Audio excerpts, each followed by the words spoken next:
So hello everyone and good morning सभी को। उम्मीद करता हूँ मेरी वॉइस प्रॉपर आ रही है सभी तक। एक बार कंफर्म करेंगे एंड स्टार्ट करते हैं आज का लेक्चर।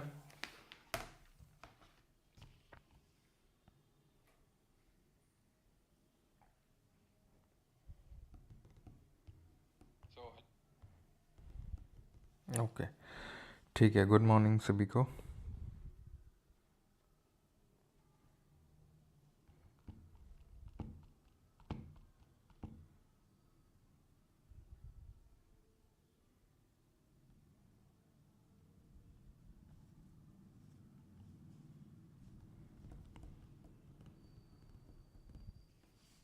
आर्टिकल 102 प्रियांशु बताता है किस केस में जो है डिस्क्वालिफिकेशन होगा। 103 बोलता है कि कौन डिसाइड करेगा डिस्क्वालिफिकेशन को।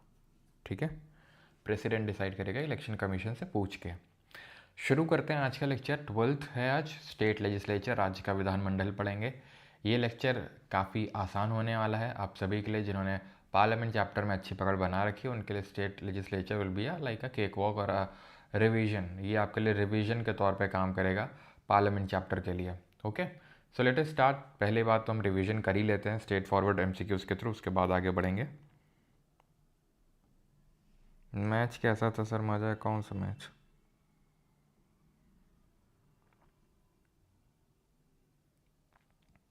कल करंट अफेयर्स हुए थे नवंबर मंथ के। हाँ हाँ हाँ, आज तो बस 89 और 90 जोड़ना है बस। Yes, joint 1 week before covering with recording in 1 daily class. Great, ठीक, ऑल राइट। तो शुरू करें। The Indian parliament consist of the president, the Lok Sabha and the dash. तो क्या क्या आता है? प्रेसिडेंट आता है, लोकसभा आता है और राज्यसभा आता है। Okay, the Rajya Sabha is a permanent house. 1/3 of its members retire after every 2 years. Both are two in statement two correctly explain this statement. Hindi में पढ़ देता हूँ। राज्यसभा एक स्थायी सदन है, एक स्थायी सदन है। दूसरा स्टेटमेंट है, 1/3 जो सदस्य हैं 2 साल में रिटायर होते रहते हैं। दोनों ही सही स्टेटमेंट है। ठीक है, दोनों सही है और उसको सही एक्सप्लेन कर रहा है। यहाँ पर हर मेंबर का टर्म यहाँ पर 6 years का होता है। Each members term is of 6 years। लेकिन राज्यसभा का एज सच कोई टर्म नहीं होता। It is a permanent house और इसका एज सच कोई स्पेसिफिक टर्म नहीं होता है। मेंबर्स का टर्म होता है 6 साल का। थर्ड क्वेश्चन है, the maximum strength of the Lok Sabha is dash members. तो मैक्सिमम स्ट्रेंथ कितनी होती है लोकसभा की? 452, 550, 442 या फिर 552।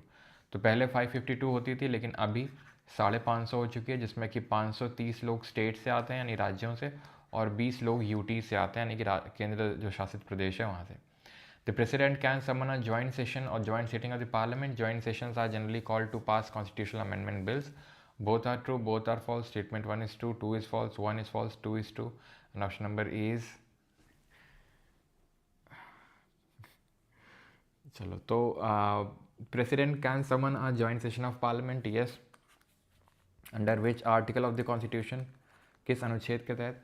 Joint session are called to pass the constitutional amendment bill. This is completely wrong.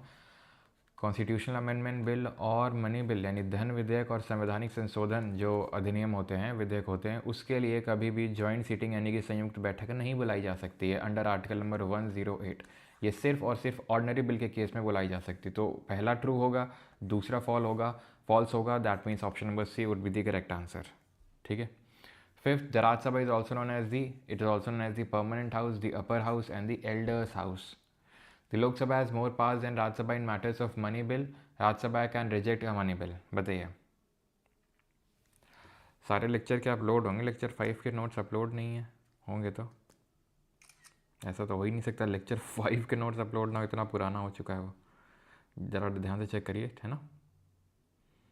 Sir कल मैं नहीं आ पाई थी, क्या हुआ था प्लीज़ बताइए। कल तो आपने मिस कर दिया।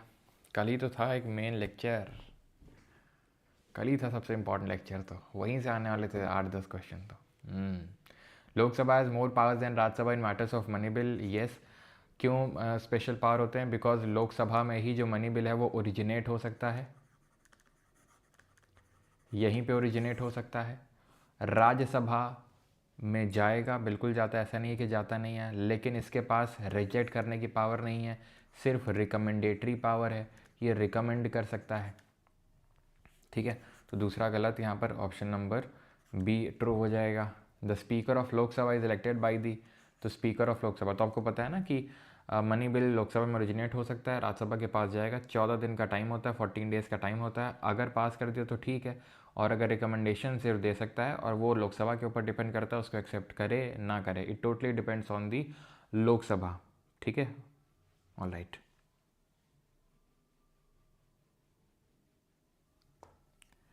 अच्छा ऐसा है सुबी मिश्रा जी, ठीक है, चेक करवाते हैं। सर स्ट्रेंजर थिंग्स देख रहे हैं आज, हॉलीडे रख दो। अरे क्यों नहीं, चलो चलो भाई छुट्टी है आज, अंकेश स्ट्रेंजर थिंग्स देख रहे हैं ना, तो छुट्टी है आज, चलो चलो घर जाओ सभी लोग हैं। अंकेश आखिरकार स्ट्रेंजर थिंग्स देख रहा है, कैसे मतलब विचित्र घटना हो गई है। तो speaker of Lok Sabha elected by, तो कौन इलेक्ट करता है, तो मेंबर्स ऑफ लोकसभा इलेक्ट करेंगे।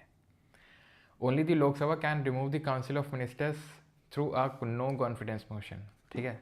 Only the Lok Sabha can remove the council of ministers through a yes, ठीक है, बिकॉज नो कॉन्फिडेंस मोशन हो गया, एडजर्नमेंट मोशन हो गया, ये राज्यसभा में आ ही नहीं सकते हैं, because they are subject to dissolution of the house. सरकार गिर सकती है, और राज्यसभा तो परमानेंट हाउस है, वो तो रिजॉल्व हो नहीं सकता, इसीलिए नो कॉन्फिडेंस मोशन हो गया, आपका एडजर्नमेंट मोशन हो गया, ये सिर्फ लोकसभा में आ सकते हैं। एडजर्नमेंट मोशन याद करो, दो चाहे नो कॉन्फिडेंस मोशन की तरह उसको भी लाने के लिए 50 मेंबर्स का अप्रूवल चाहिए, वो लाया जाता है to raise a urgent matter of public importance. The Rajya Sabha has equal powers in the passage of the no confidence motion. No, it is absolutely wrong. So statement 1 is true. ठीक है। Money bill can be introduced only in the, तो money bill धन विधेयक कहाँ पर introduce किया जा सकता है, इन दी लोकसभा, ठीक है। The last question is this, maximum gap between the two session of the parliament can not be more then the 6 month, 6 महीने से ज़्यादा का टाइम गैप नहीं हो सकता है, बिल्कुल ट्रू है ना। 3 सेशंस होते हैं, इसमें एक आता है आपका बजट सेशन, फेब से शुरू होता है टिल अप्रैल तक, ठीक है। देन आपका आता है मानसून सेशन अगस्त के टाइम पे, एंड देन आता है विंटर सेशन, ठीक है, जो कल से शुरू हो चुका है।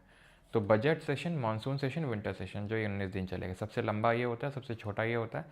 2 सेशंस के बीच में मैक्सिमम 6 महीने का गैप हो सकता है, यानी कि रेसेस इसको बोलते हैं, जो गैप होता है उसको रेसेस बोलते हैं, यानी कि मिनिमम 2 सेशन तो हर साल होने ही पड़ेंगे, यानी कि this ensures that parliament meets at least twice a year, so both are true, ठीक है। And the maximum gap between, अब करेक्ट एक्सप्लेनेशन 2 है या नहीं है वो हम कैसे चेक करेंगे। The maximum gap between 2 sessions of parliament can not be more than 6 month, because this ensures that the parliament meets at least no, ठीक है। तो करेक्ट एक्सप्लेनेशन नहीं है इसका, क्योंकि बिकॉज लगाने से कोई सेंस निकल नहीं रहा उस बात का। पार्लियामेंट्री कमिटीज़ हम ख़त्म कर चुके हैं, so we will start from the states. Alright, हम स्टेट से शुरू करेंगे, स्टेट लेजिस्लेचर हम पढ़ेंगे। तो हमने ये देखा था जब पार्ट 5 स्टार्ट किया था कि पार्ट 5 को टोटल 5 चैप्टर्स में डिवाइड किया गया है, राइट, याद है आपको। पार्ट नंबर 5 जो था कॉन्स्टिट्यूशन का, जो अभी हम पढ़ के आ रहे हैं, उसको 5 चैप्टर्स में डिवाइड किया गया था, जिसमें कि चैप्टर 1 में यूनियन एग्जीक्यूटिव था, चैप्टर 2 में पार्लियामेंट था, चैप्टर 3 में ऑर्डिनेंस था, चैप्टर 4 में सुप्रीम कोर्ट, चैप्टर 5 में कैग। तो ये हम देख चुके हैं सुप्रीम कोर्ट, और सुप्रीम कोर्ट कल से स्टार्ट करेंगे, और फिर कैग भी देखेंगे, कॉन्स्टिट्यूशनल बॉडीज़ वाला जो लेक्चर होगा उसमें, ओके ना। पार्ट 6 इसी तरीके से 6 चैप्टर्स में डिवाइडेड है। कितने चैप्टर्स में, 6 चैप्टर्स में डिवाइडेड है, 152 से लेकर 237। जैसे कि अगर हम यहाँ पर बात करें पार्ट नंबर 5, तो ये 52 से शुरू था और 151 तक जा रहा था। तो 151 पे ख़त्म पार्ट 5, तो ये 152 से शुरू होगा 237 तक जाएगा, जिसमें कि 6 चैप्टर हैं। पहला चैप्टर जो है उसमें सिर्फ एक ही आर्टिकल है, और वह है आर्टिकल नंबर 152, जो कि डेफिनेशन की बात करता है। किस चीज़ की डेफिनेशन, स्टेट की डेफिनेशन। तो जब हमने फंडामेंटल राइट यानी मौलिक अधिकार पढ़ा, जब हमने DPSP यानी राज्य की नीति निर्देशक सिद्धांत पढ़े, तो वहाँ पर हमने देखा कि जो पहला ही आर्टिकल था 12 और 36, दोनों ही बात कर रहे थे स्टेट की डेफिनेशन की, कि जो आप स्टेट वर्ड देखेंगे आगे चल के उसका मतलब क्या है, ठीक है। और उसी तरीके से यहाँ पे मतलब लिखा हुआ है कि 152 में जहाँ पर ये आप पूरा पार्ट 6 में स्टेट लिखा हुआ देखेंगे, यहाँ पर आप वो मत समझ लीजिएगा जो आपने आर्टिकल 12 और 36 में पढ़ा था। ये स्टेट अलग है, दिस स्टेट इज़ डिफरेंट, उसको इसमें मत जोड़िए, ठीक है। तो डेफिनेशन लिखी हुई, defines the term, definition of the term state, ठीक है। Then will start from the chapter number 2, ये आपका 153 से स्टार्ट होगा। कहाँ से? आर्टिकल नंबर 153 से। अब जैसे कि मैंने आपको बताया, ठीक है, जैसा कि मैंने आपको ये चीज़ बताई कि आज का लेक्चर हमारा रिवीजन के तौर पे होने वाला है, जो अभी हमने पिछले 2 लेक्चर्स में किया था पार्लियामेंट चैप्टर में। यानी कि जिसने पार्लियामेंट चैप्टर को अच्छे से कर रखा है उसके लिए ये केक वॉक होने वाला है और रिवीजन होने वाला है। क्योंकि सारी चीज़ें जो, सारी तो नहीं लेकिन ज़्यादातर जो चीज़ें हैं पार्ट 5 की या फिर मैं बोलूँ पार्लियामेंट की, पूरी रेप्लिकेटेड है यहाँ पे, पूरी सेम आपको यहाँ पे देखने को मिलेंगी। सेम तो नहीं लेकिन काफ़ी हद तक सिमिलर देखने को मिलेंगी। बस कहीं कहीं पे चेंजेस है, कहीं कहीं पे छोटे छोटे बदलाव हैं, चेंजेस हैं, जिनको कि यहाँ पर हम देख लेंगे कि क्या चेंजेस हैं। चेंजेस पे हमें थोड़ा सा गौर फरमाना है, चेंजेस को हमें थोड़ा सा अच्छे से नोटिस करके याद करना है। बाकी तो सारी चीज़ें सेम ही है। क्या करना है आपको? कुछ नहीं। और ठीक है, तो चैप्टर, ठीक है, जो भी हम अभी स्टार्ट करेंगे चैप्टर 2, ठीक है, देन चैप्टर 3, चैप्टर 4, इस तरीके से इसमें भी देखेंगे। ठीक है, अभी पहले आप ये ज़रा समझ लो। ठीक है, पहले आप ज़रा ये समझ लो कि किस तरीके से हम यहाँ पर आर्टिकल्स को देखने वाले हैं। बहुत आसान इसलिए मैंने बोला क्योंकि जो भी हमने यहाँ पर आर्टिकल्स में देखी थी चीज़ें, ठीक है, उसमें सिर्फ हमें 89 ऐड कर देना है, तो हमें रिस्पेक्टिव पार्ट 6 का पार्ट 6 का आर्टिकल मिल जाएगा। Okay, alright. और ये कब तक करना है? ये करना है आर्टिकल नंबर 111 तक, और आर्टिकल नंबर 112 से लेकर 213 तक हमें 90 जोड़ देना है। करेस्पॉन्डिंग आर्टिकल हमें मिल जाएगा स्टेट लेजिस्लेचर का। हो सकता है चीज़ ना समझ में आ रही हो, कोई बात नहीं, समझ में आ जाएगी अभी। ठीक है, की रिप्लेसमेंट्स क्या नोटिस करने हैं आपको कि वहाँ पे जो हम पढ़ रहे थे प्रेसिडेंट, तो प्रेसिडेंट का यहाँ पर जो पैरेलल हो जाएगा वो गवर्नर हो जाएगा। वहाँ पर हमने पढ़ा पार्लियामेंट, तो वैसे यहाँ हो जाएगा स्टेट लेजिस्लेचर। वहाँ पर हमने पढ़ा प्राइम मिनिस्टर, तो वैसे ही यहाँ हो जाएगा चीफ मिनिस्टर। वहाँ पर हमने देखा काउंसिल ऑफ मिनिस्टर्स यूनियन का, तो वैसे यहाँ पर स्टेट का काउंसिल ऑफ मिनिस्टर होता है। जैसे वहाँ पर अटॉर्नी जनरल था, तो यहाँ पर एडवोकेट जनरल है। जैसे वहाँ कंसोलिडेटेड फंड ऑफ इंडिया था, तो वैसे यहाँ पर कंसोलिडेटेड फंड ऑफ स्टेट होगा। सिंपल ना। तो चैप्टर 1 हमने देख लिया, जो कि एक तरीके से डिफाइन कर रहा था, इसको हम जनरल भी बोल देते हैं। अब चैप्टर 2 में हम देखेंगे दी एग्जीक्यूटिव। जैसे कि हमने यूनियन एग्जीक्यूटिव देखी थी, उसी तरीके से स्टेट एग्जीक्यूटिव होती है। अब मैं आपसे बोलता हूँ कि आप आंखें बंद करो अपनी अभी और रिकॉल करो कि तुमने यूनियन एग्जीक्यूटिव में क्या क्या पढ़ा था। रिकॉल करो जल्दी से। कर लिया? चलो, तो अब आप अपनी आंखें खोल सकते हो। तो चैप्टर 2 जो कि स्टेट एग्जीक्यूटिव से डील करता है, आर्टिकल नंबर 153 से 167 के बीच में दिया हुआ है, जिसमें कि आपका गवर्नर आएगा। जैसे वहाँ कौन था? जैसे वहाँ पर था आपका प्रेसिडेंट, वहाँ पे था आपका वाइस प्रेसिडेंट, वहाँ पे था आपका पीएम और उसकी काउंसिल ऑफ मिनिस्टर्स, और था अटॉर्नी जनरल। तो प्रेसिडेंट का पैरेलल यहाँ क्या होता है? गवर्नर होता है। पीएम और काउंसिल ऑफ मिनिस्टर का क्या हो जाएगा? सीएम, यानी चीफ मिनिस्टर और काउंसिल ऑफ मिनिस्टर्स। और अटॉर्नी जनरल का हो जाएगा एडवोकेट जनरल। जैसे वहाँ पर वाइस प्रेसिडेंट होता है, वैसे यहाँ पर वाइस गवर्नर करके कोई नहीं होता है। ठीक है, तो ये चीज़ ध्यान रखना है। तो इसमें गवर्नर आएगा, सीएम, काउंसिल ऑफ मिनिस्टर और एडवोकेट जनरल, यानी कि राज्यपाल, मुख्यमंत्री, मंत्रिपरिषद और महाधिवक्ता, ये सब आएंगे। 153 there shall be a governor for each state, यानी कि जो पहला आर्टिकल है, यानी कि अभी हमने देखा कि जो स्टेट एग्जीक्यूटिव है वो कहाँ से स्टार्ट होता है? 153 से, एंड इट गोज टिल 167। तो 153 से हमारा गवर्नर, जैसे कि जब यूनियन एग्जीक्यूटिव शुरू हो रहा था आर्टिकल 52 से, तो आर्टिकल 52 से कौन स्टार्ट हो रहा था? वहाँ पे स्टार्टिंग हो रही थी प्रेसिडेंट की। तो उसी तरीके से यहाँ पर गवर्नर की स्टार्टिंग होगी। तो हर राज्य में एक राज्यपाल होगा। There shall be a governor for each state. ठीक। 7वें अमेंडमेंट ने एक चीज़ को लेकर और प्रोविजन, एक स्पेसिफिकेशंस दिए, and that were with regard to कि मल्टीपल स्टेट का कॉमन गवर्नर हो सकता है। जैसे कि मणिपुर और नागालैंड में भी कॉमन गवर्नर है। बता सकते हैं अभी कौन गवर्नर है? अभी तक महाराष्ट्र, गुजरात में कॉमन गवर्नर थे, क्योंकि कई बार ऐसा होता है कि जैसे मान लो कि कहीं के गवर्नर का कुछ रिज़ाइन हो गया, डेथ हो गई, कुछ तो हटा दिया गया, वो वेकेंट हो गई उनकी पोजीशन, तो साइड वाला जो स्टेट होता है उसके गवर्नर को बोल दिया जाता है कि आप इस स्टेट को भी देख लेना। काम क्या ही होता है गवर्नर का? फीता काटना और ठप्पा मारना और एक तरीके से साइन करना, बस।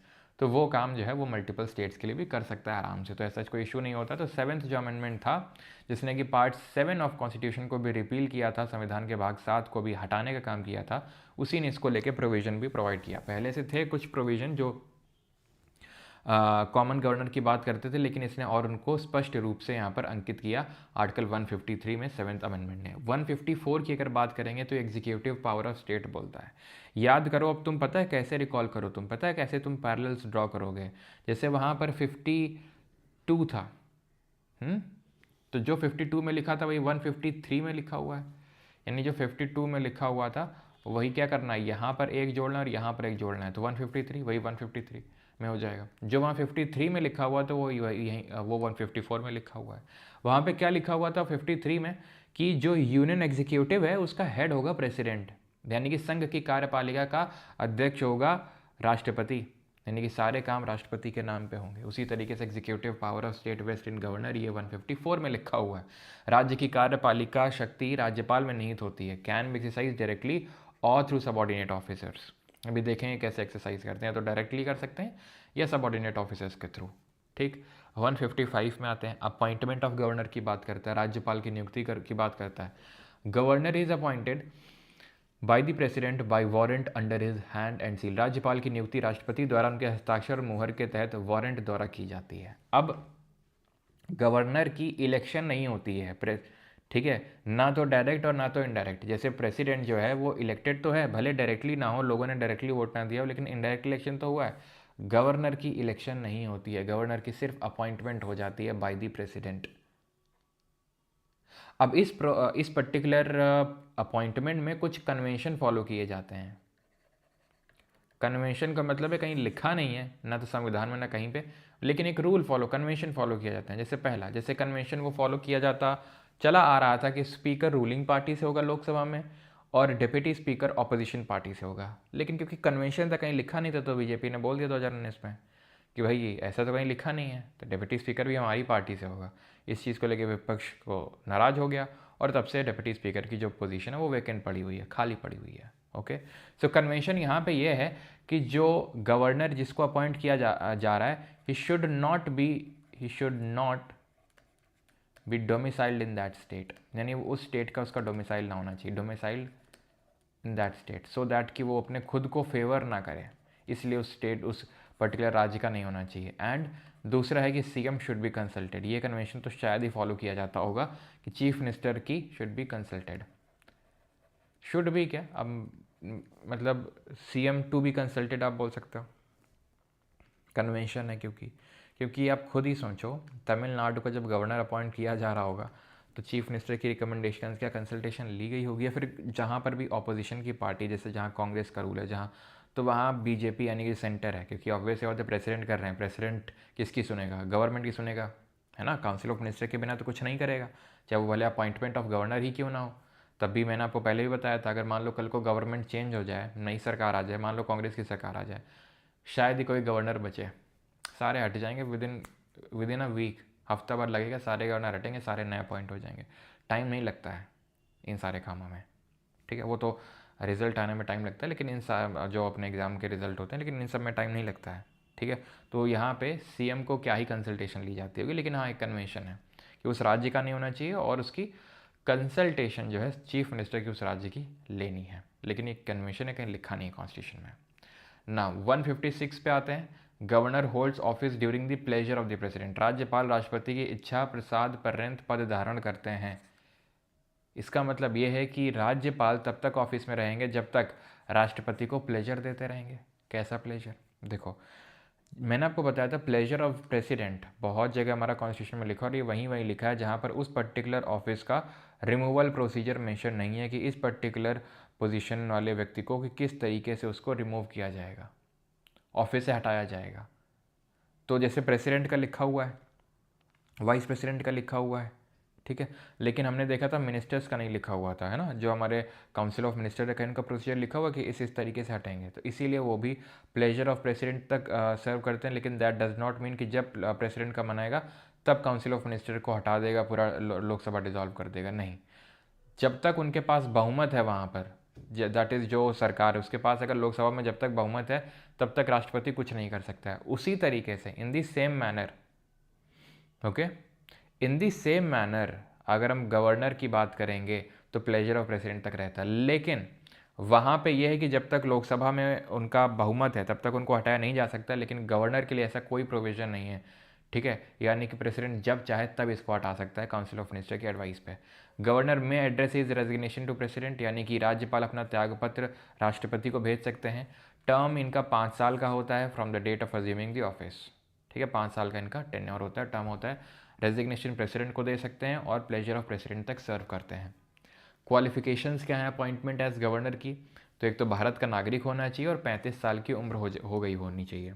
जैसे कि हमने लोकसभा में देखा था, तो लोकसभा में मिनिमम एज कितनी थी ज़रा बताइए। राज्यसभा के लिए कितनी थी, प्रेसिडेंट के लिए कितनी थी, और वाइस प्रेसिडेंट के लिए कितनी थी, राष्ट्रपति और उपराष्ट्रपति के लिए कितनी थी, बताइए।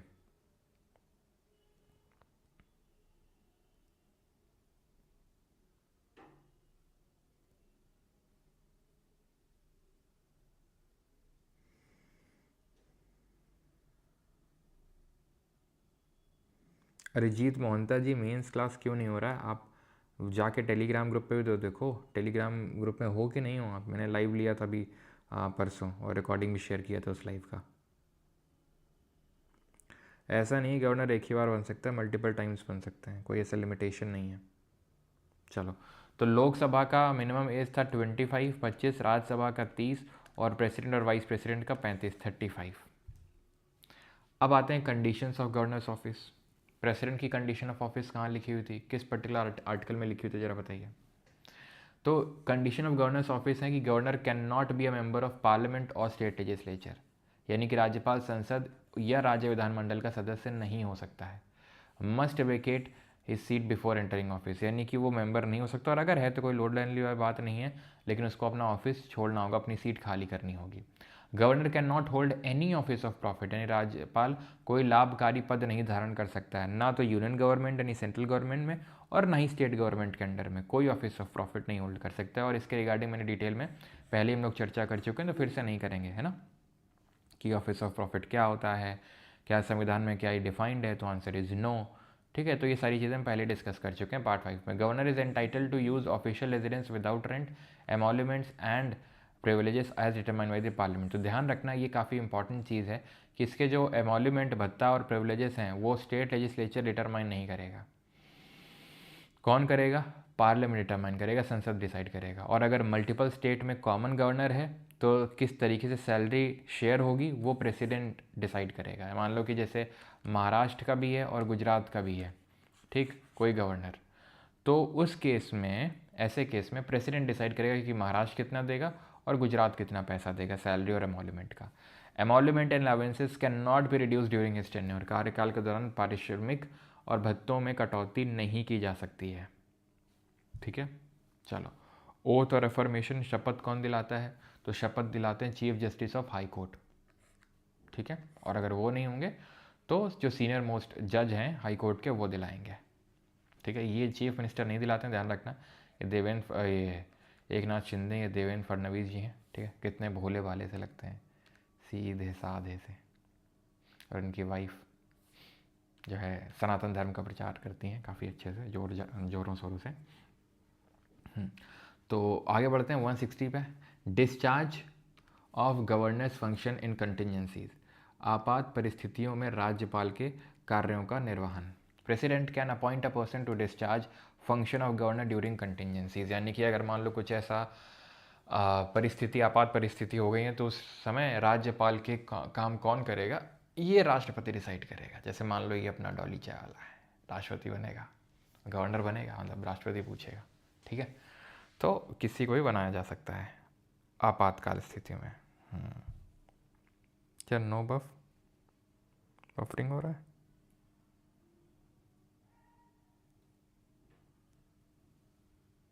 बताओ बताओ बताओ बताओ बताओ, बफरिंग हो रहा है क्या?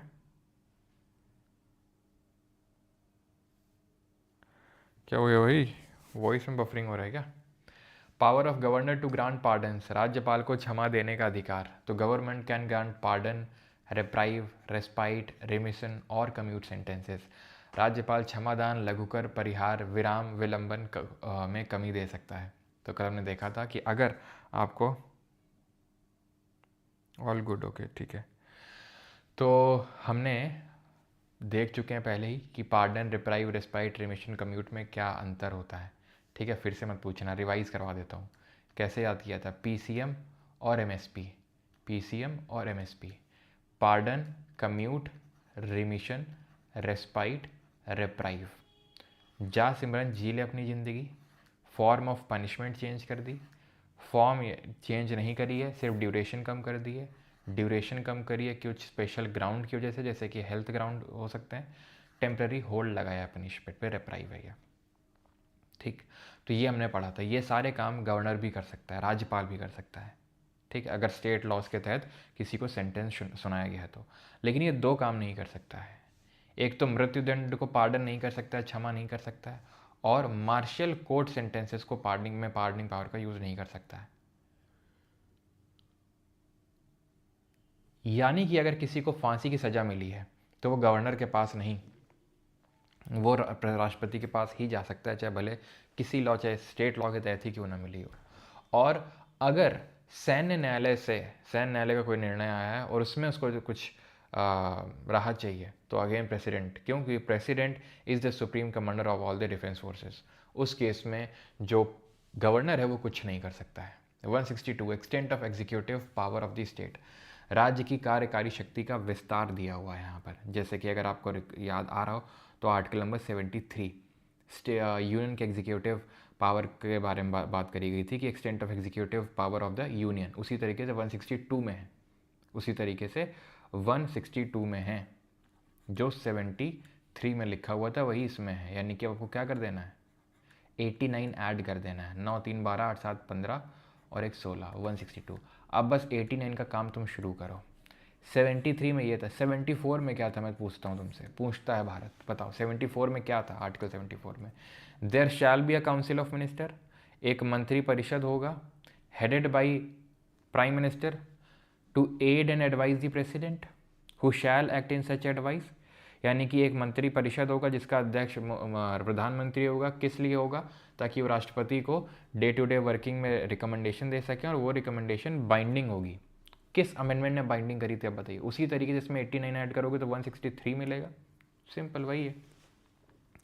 Council of ministers headed by chief minister to aid and advise the governor, मुख्यमंत्री के नेतृत्व वाली मंत्री परिषद राज्यपाल की सहायता करती हैं और उन्हें परामर्श देती हैं। ठीक है, जैसे ये है chief minister, deputy minister, hafi david भाई देख रहे हो, मतलब तुम लोग मतलब पॉलिटी की पढ़ाई कर रहे हो, ये वो सारी चीज़ें हैं, इंग्लिश की वोकेबलरी याद कर रहे हो, फलाना ढिमका। भाई डिप्टी मिनिस्टर है, even he can't speak, even he can't pronounce the word affidavit correctly, hafi david. ठीक है, और चलो एक वो वर्ड की बात नहीं है कि भाई इंग्लिश का एक वर्ड प्रोनाउंस नहीं कर रहा, is not able to pronounce the word, not because कि मतलब ज़मीन से जुड़े हुए नहीं, वो सारी चीज़ें। पहली बात तो डिप्टी चीफ मिनिस्टर है बिकॉज ही इज़ नॉट, मतलब बहुत इन पे एलिगेशंस लगते हैं एंड दैट आर कि ये अपनी फर्जी डिग्री दिखाते हैं। एक्चुअल में ये कुछ इन्होंने ग्रेजुएशन वगैरह कुछ नहीं कर रखा है। जब इनसे पूछा गया उसी चीज़ को लेके तो कुछ स्ट्रेट फॉरवर्ड जवाब भी नहीं देते हैं। क्या जवाब देते हैं? हाफी डेविड में है, हाफी डेविड में देख लो। खैर, तो तुम समझ रहे हो, यानी कि तुम काफ़ी योग्य हो, बस तुम अपनी पार्टी बना के चुनाव नहीं लड़ रहे हो। लड़ जाओ भाई चुनाव, तुम इस बार हम बता रहे हैं। वोट तो काटो इन सबका कम से कम और क्या, जब तुम्हें तैयारी कर सकते हो तो एक पार्टी बना के फाइल कर दो। 25 साल की तो उम्र चाहिए। अरे जब मैथिली ठाकुर हो सकती है तो तुम भी कर सकते हो। जैसे 25 साल के हो जाओ तुरंत फाइल कर दो, कम से कम इन लोगों का वोट तो काटो। अरे तुम्हारे घर वाले तुमको देंगे, आसपास वाले दे देंगे, भले मजाक उड़ेगा तो क्या होगा, हो सकता है कि तुक्के तुक्के में लग जाए तुक्का, ट्राई तो करके देखो क्यों। तो council of minister to aid and advise the governor, लेकिन ध्यान ये रखना है, जैसे मैंने अभी आपसे अमेंडमेंट पूछा था तो it was 42nd constitutional amendment, 42वां संविधान संशोधन था जिसको मिनी कॉन्स्टिट्यूशन बोलते हैं।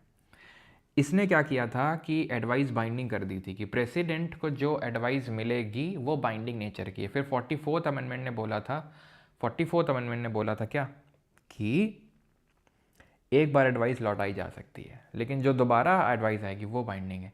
लेकिन इस तरह का बाइंडेशन कुछ नहीं किया गया था स्टेट के केस में। गवर्नर के केस में ऐसा कोई एडवाइस बाइंडिंग नहीं होती। 42nd अमेंडमेंट ने जो बाइंडिंग करी थी वो सिर्फ यूनियन के लिए करी थी, यहाँ पे नहीं। ठीक है, पंचायत से शुरू करते हैं। नहीं नहीं, बड़ा सोचो, राजा बनना है कि नहीं बनना है? क्यों वॉइस कट हो रहा है पता नहीं यार। टेस्ट टॉपर्स लास्ट में बताएंगे, याद कराना। हाँ हाँ, काफ़ी सारे क्रिमिनल केसेस भी लगे हुए हैं। अच्छा, हमारे नेता आप होंगे। अच्छा अच्छा अच्छा, सर आप पार्टी बनाओ, विल सपोर्ट समरजीत, बिल्कुल। शुरुआत हम करें? अच्छा, अब है क्या ना, हमने फेस रिवील नहीं किया है, दिक्कत ये बात की है। फेस रिवील अगर किया होता तो कर लेते। देखो इस लड़के को, नहीं तुम देखो इस लड़के को, कितनी उम्र होगी ऐसी? 27 साल 28 साल मैक्सिमम। भाई एमएलए नहीं, सीधा मिनिस्टर बन गया है बिना एमएलए बने।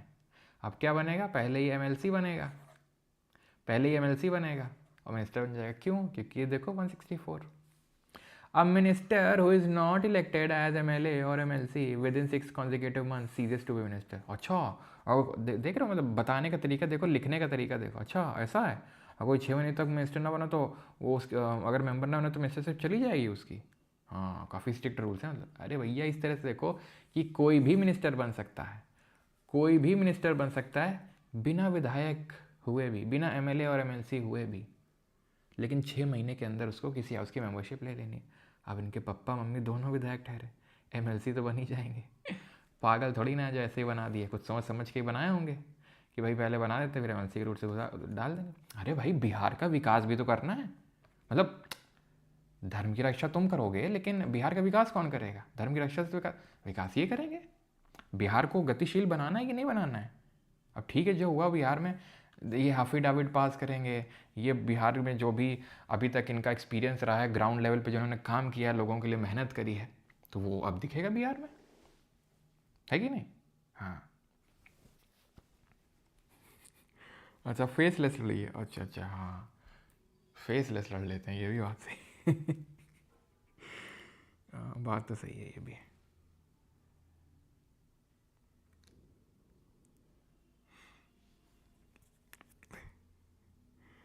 सर जैसे 74 आर्टिकल में सब पॉइंट्स थे, वैसे इसमें भी होता है। यस यस, सेम है। 75 का क्लॉज, जैसे 75 में तुम 89 ऐड करोगे मिलेगा, 89 ऐड करना है तुमको अभी।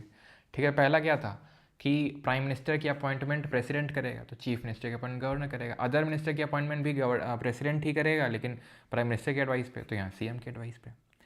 Council of ministers collectively responsible to lower house, वहाँ लोकसभा था, यहाँ लेजिस्लेटिव असेंबली है। सर आप लड़ो सीरियस, आप लड़ो सीरियस, 2 वोट नहीं दोगे? आप लड़ो सीरियस। इतने लोग तो लड़े थे बिहार में, वो प्रोफेसर लड़े थे, वो तो जीत नहीं पाया, हम कहाँ से जीत जाएंगे? अब ठीक है, माना कि इतने लोग हैं 2 मिलियन, लेकिन सब बिखरे हुए हो ना, कोई बिहार में, कोई यूपी में, कोई हरियाणा में, कोई राजस्थान में, कोई एमपी में है ना, कोई गुजरात में है, कोई नॉर्थ ईस्ट में है, कोई साउथ में है। अब एक जगह होते एक स्टेट में तो लड़ भी लेते। क्यों?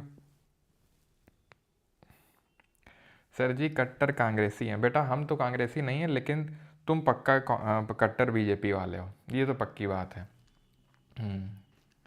क्योंकि अगर हम कट्टर कांग्रेसी होते तो कल हम तारीफ ना कर रहे होते कि सरकार ने जो है डिफेंस एक्सपोर्ट एकदम हमारे काफ़ी ज़्यादा सर्ज कर रहे हैं, मतलब डिफेंस प्रोडक्शन काफ़ी सर्ज कर रहा है, तो हम सरकार की तारीफ ना कर रहे होते, क्योंकि हम न्यूट्रल हैं। ठीक है, और क्योंकि जो सरकार है उससे हमें क्वेश्चन करना चाहिए, जो सरकार बैठी हुई है, खुद तो करना नहीं है, और जो कोई कर भी रहा है उसको, अब ये मुसलमान तो दिख नहीं रहा है, कांग्रेसी है ये, पाकिस्तान चले जाओ। क्यों? अगर कांग्रेस आएगी तो कांग्रेस को लतेड़ा जाएगा जो आएगी, जिससे क्वेश्चन, और अगर अच्छा काम करेगी सरकार, ठीक है, जैसे कि मान लो नीतीश जी हैं, नीतीश जी ने, लालू जी ने जो रेड मार के रखी थी, ठीक है, जो गुंडा राज चल रहा था उससे सुशासन राज लाए, तो उसके लिए इनकी तारीफ करी जाती है। अब जो नहीं किए तो उसके लिए क्वेश्चन पूछा जाएगा कि नहीं पूछा जाएगा? ना ना ना, वो मत करिए। हमने जो है इनका नमक खाया है, हम इनकी चाटेंगे मरते दम तक, क्योंकि हमने इनका नमक खाया है। अब हमारे मम्मी पापा को गाली दे दो, लेकिन इनको गाली मत देना, हमारे आका हैं ये। चाहे भले कुछ करेंगे नहीं, अपने बच्चे के लिए सब कुछ कर देंगे, लेकिन बोल मत देना कुछ उनके लिए। सड़ चुका है बेटा तुम्हारा दिमाग, समझ रहे हो तुम? अगर ऐसी तुम्हारी सोच है तो। और यहाँ पर अपनी भक्ति मत दिखाना, चाहे कांग्रेस की हो, चाहे बीजेपी की हो, चाहे किसी भी पार्टी की हो, फैक्ट पे बात करना है ना। तो खैर, salaries and allowances determined by state legislature, वेतन और भत्ते राज्य विधानमंडल द्वारा निर्धारित किए जाते हैं। वहां पर कौन डिसाइड कर रहा था? पार्लियामेंट डिसाइड कर रहा था। अब आपने एक चीज नोटिस करी, कुछ नोटिस किया आपने यहाँ पे, एक क्लॉज कम है, वो कौन सा क्लॉज है? आइडेंटिफाई करो जरा, आइडेंटिफाई करो जरा यहाँ पर कौन सा क्लॉज यहाँ पर कम है। तो वहाँ पर ये था आपका 75 क्लॉज 1। क्लॉज 2 में क्या था? इंडिविजुअल रिस्पॉन्सिबिलिटी थी, जो कि यहीं पर है। वहाँ पर इंडिविजुअल रिस्पॉन्सिबिलिटी थी क्लॉज 2 में, 75 क्लॉज 2 कि council of minister are individually responsible to president. ठीक है, they hold office till the pleasure of president. तो वो उसके लिए अलग से यहाँ पर क्लॉज नहीं है। तो ये चीज़ है। ओथ कौन दिलाएगा? गवर्नर दिलाएगा। तो ये चीज़ ध्यान रखनी है। सैलरी अलाउंसेस वहाँ कौन डिसाइड करेगा? तो वहाँ पर पार्लियामेंट डिसाइड कर रहा था, तो यहाँ पर स्टेट लेजिस्लेचर डिसाइड करेगा। सिंपल सी बात है। 165 पे आते हैं। तो वहाँ पर क्या था? 75 के बाद 76 था। कौन आ रहा था? अटॉर्नी जनरल आ रहा था। वो कौन था? हाईएस्ट लॉ ऑफिसर था कंट्री का। उसी तरीके से यहाँ एडवोकेट जनरल आएगा, राज्य का महाधिवक्ता आएगा। ये हाईएस्ट लॉ ऑफिसर होता है स्टेट का। ठीक है।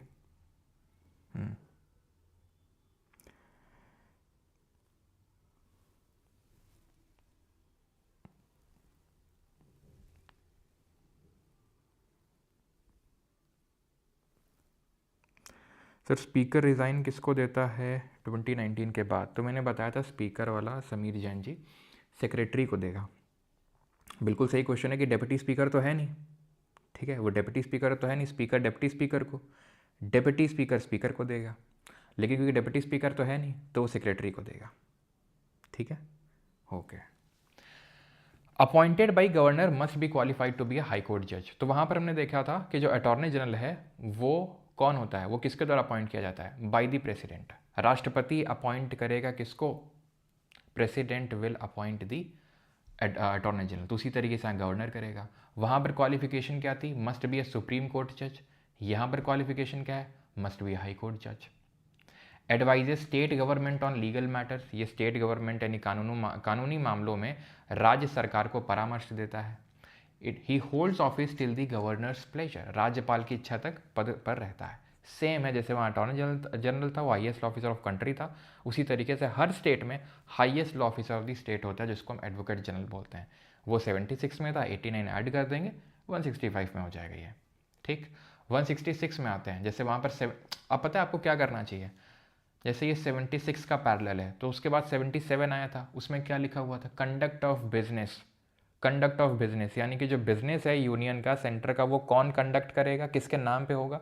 प्रेसिडेंट जी के नाम पे होगा, राष्ट्रपति जी के नाम पे होगा। तो वैसे ही यहाँ पर आपको 77 में जब आप 89 ऐड करोगे तो आपको मिलेगा 166। तो conduct of business of state government होगा, राज्य सरकार का कार्य संचालन होगा। ठीक है, तो all executive actions must be expressed in the name of governor. सभी कार्यकारी कार्रवाई राज्यपाल के नाम से व्यक्त की जानी चाहिए। देन उसके बाद 78 आ रहा था। 78 में क्या था? ड्यूटीज़ ऑफ प्राइम मिनिस्टर था। तो वहाँ पर आप 89 ऐड करेंगे 78 में तो आपको 167 मिलेगा। यहाँ ड्यूटीज़ ऑफ चीफ मिनिस्टर दी हुई है, मुख्यमंत्री के कर्तव्य दिए हुए हैं। ठीक है, सिंपल। और जो भी प्राइम मिनिस्टर की ड्यूटीज़ थी, क्या प्राइम मिनिस्टर की ड्यूटी थी? कि एज अ लिंकेज के तौर पे एक्ट करना है काउंसिल ऑफ मिनिस्टर यानी मंत्रिपरिषद और किसके बीच में? प्रेसिडेंट के बीच में, राष्ट्रपति के बीच में। उसी तरीके से जो चीफ मिनिस्टर है वो काउंसिल ऑफ मिनिस्टर और गवर्नर के बीच में लिंकेज एक्ट के तौर पे ऐड करेगा। किसने लिंच पिन ऑफ गवर्नमेंट बोला था प्राइम मिनिस्टर को? बताइए कमेंट्स में। अब यहाँ से खत्म हो जाता है आपका स्टेट एग्जीक्यूटिव।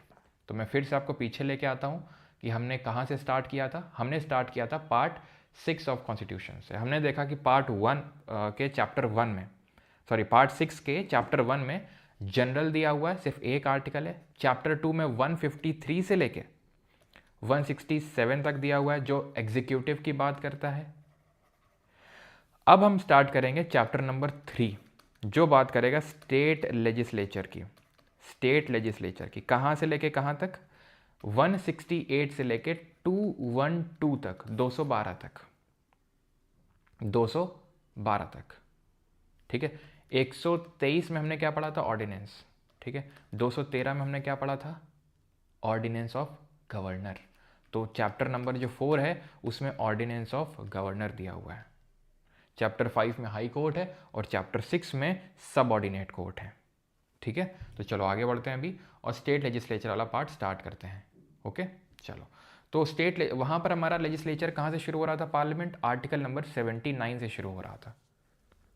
ठीक है, वहाँ पर कहाँ से शुरू हो रहा था? आर्टिकल नंबर 79 से शुरू हो रहा था।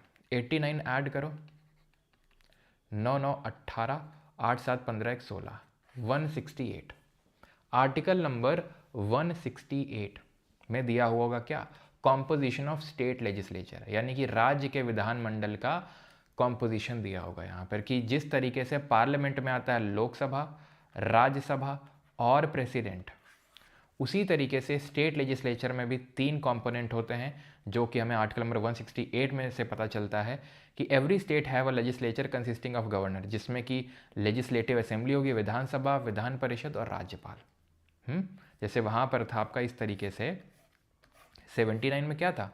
लोकसभा था, राज्यसभा था और प्रेसिडेंट था। उसी तरीके से स्टेट लेजिस्लेचर में अगर बात करेंगे तो विधानसभा होगी लोकसभा की तरह, जो लोअर हाउस होगी, निचला सदन होगा, राज्यसभा की तरह विधान परिषद होगी, लेजिस्लेटिव काउंसिल होगी, और प्रेसिडेंट की तरह गवर्नर होगा, राज्यपाल होगा। तो विधानसभा, विधान परिषद और राज्यपाल। ठीक है, अब है क्या कि हर राज्य में, देश के हर राज्य में लेजिस्लेटिव काउंसिल नहीं है, विधान परिषद नहीं है। विधानसभा तो हर राज्य में है, every state of India has a legislative assembly, but council नहीं है राज्य में, सिर्फ 6 राज्यों में है। ऐसा क्यों? क्योंकि अगर किसी राज्य को लगता है, क्या लगता है, कि हमारा काम सिर्फ विधानसभा हैंडल नहीं कर पा रही, हमारे लिए विधान परिषद भी चाहिए, हमारे लिए लेजिस्लेटिव काउंसिल भी चाहिए, तो वो राज्य क्या करता है, अपने हाउस में, यानी अपने स्टेट लेजिस्लेटिव असेंबली में, क्योंकि वहाँ असेंबली तो होगी, तो अपनी असेंबली में वो स्पेशल मेजॉरिटी से, विशेष बहुमत से एक रेजोल्यूशन पास करेगा। ठीक है, ठीक है, ये 169 में लिखा हुआ है, आर्टिकल नंबर 169 में लिखा हुआ है कि पार्लियामेंट जो है वो क्या क्या करेगा, स्टेट की जो लेजिस्लेटिव असेंबली है वो स्पेशल मेजॉरिटी से एक रेजोल्यूशन पास करेगी और बोलेगी पार्लियामेंट को, बस ध्यान से मेरे शब्दों को पकड़ के चलना, शब्दों को, ठीक है, कि वहाँ की जो विधानसभा है स्पेशल मेजॉरिटी से, विशेष बहुमत से एक रेजोल्यूशन पास करेगी और वो पार्लियामेंट को ये चीज़ बोलेगी कि आप हमारे लिए एक विधान परिषद क्रिएट कर दो। ठीक, या अगर पहले से क्रिएटेड है तो उसको एबॉलिश कर दो, अब हमें ज़रूरत नहीं है। तो ये काम पार्लियामेंट करेगा। कब करेगा? जब वहाँ की उस राज्य की असेंबली ने बोला हो पार्लियामेंट को करने से, वो भी स्पेशल मेजॉरिटी से। क्या पार्लियामेंट को मैंडेटरी है कि वो करे? ऐसा नहीं है। जैसे वेस्ट बंगाल ने बोला है कि हमें कर दो, पार्लियामेंट ने अभी तक नहीं किया है। मान लो कल को बिहार बोले हमें लेजिस्लेटिव काउंसिल नहीं चाहिए, इट डिपेंड्स ऑन पार्लियामेंट कि वो करे ना करे। और उसको करने के लिए पता है सिर्फ सिंपल मेजोरिटी चाहिए, साधारण बहुमत।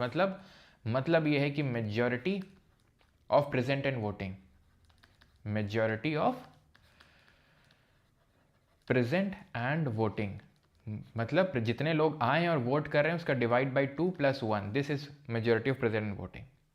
समझ रहे हैं आप? यानी कि वहाँ की विधानसभा बोलेगी स्पेशल मेजॉरिटी से, तब उसको कंसिडर किया जाएगा और वो पार्लियामेंट पे डिपेंड करता है कि वो करे या ना करे। और करना है तो सिर्फ सिंपल मेजॉरिटी से, यानी कि आर्टिकल नंबर 368 के तहत, अनुच्छेद 368 के तहत कोई संवैधानिक संशोधन नहीं करना पड़ता इसके लिए। ठीक है, देश में अभी तक सिर्फ 6 राज्य ही ऐसे हैं जिनके पास विधान परिषद है खुद की। आंध्र प्रदेश, बिहार, तेलंगाना, महाराष्ट्र, कर्नाटक और उत्तर प्रदेश। इसको हम याद करते हैं ऐसे कबूतम से। कर्नाटक, ठीक, आंध्रा, बिहार, यूपी, तेलंगाना और महाराष्ट्र। ठीक है, एमपी नहीं। तो कबूतम करके हम इसको याद करेंगे और कबूतम से हमें सारे याद हो जाएंगे। सारे राज्यों में विधानसभा है, लेकिन सिर्फ 3 यूटीज़ हैं, सिर्फ 3 केंद्र शासित प्रदेश हैं जहां पर आउट ऑफ 8 हमारी यूटीज़ हैं, उनमें से सिर्फ 3 के पास ही लेजिस्लेटिव असेंबली है। जैसे दिल्ली, अभी आपको पता है चुनाव हुए, रेखा गुप्ता सीएम बनी। ठीक है, क्यों? क्योंकि वहाँ पर असेंबली है, इसलिए चुनाव हुए। ऐसे पुडुचेरी में सीएम है और जम्मू कश्मीर में भी आपको पता है चुनाव हुए और वहाँ पर भी सीएम है। पहले सिर्फ 2 ही यूटीज़ हुआ करती थी, दिल्ली और पुडुचेरी। अभी दिल्ली भी है, पुडुचेरी भी है और जम्मू कश्मीर भी है। ठीक है, 8 केंद्र शासित प्रदेशों में से 3 में विधानसभा है। वे कौन सी हैं? दिल्ली, पुडुचेरी और जम्मू कश्मीर। सारे राज्यों में विधानसभा है, लेकिन सिर्फ 3 यूटीज हैं जहाँ पर विधानसभा है। सारे राज्यों में विधान परिषद नहीं, सिर्फ 6 में है, और किसी भी यूटी में विधान परिषद यानी लेजिस्लेटिव काउंसिल नहीं है। क्रिएट और अबॉलिश कैसे होती है? ऐसे होती है। तो 79 में कॉम्पोजिशन ऑफ पार्लियामेंट दिया हुआ था, तो 89 ऐड करोगे 168, इसमें कॉम्पोजिशन ऑफ स्टेट लेजिस्लेचर दिया हुआ है। 80 में राज्यसभा दिया हुआ है, तो जैसे वहाँ राज्यसभा होता है तो वैसे यहाँ लेजिस्लेटिव काउंसिल होता है, तो यहाँ लेजिस्लेटिव काउंसिल दिया हुआ है 169 में।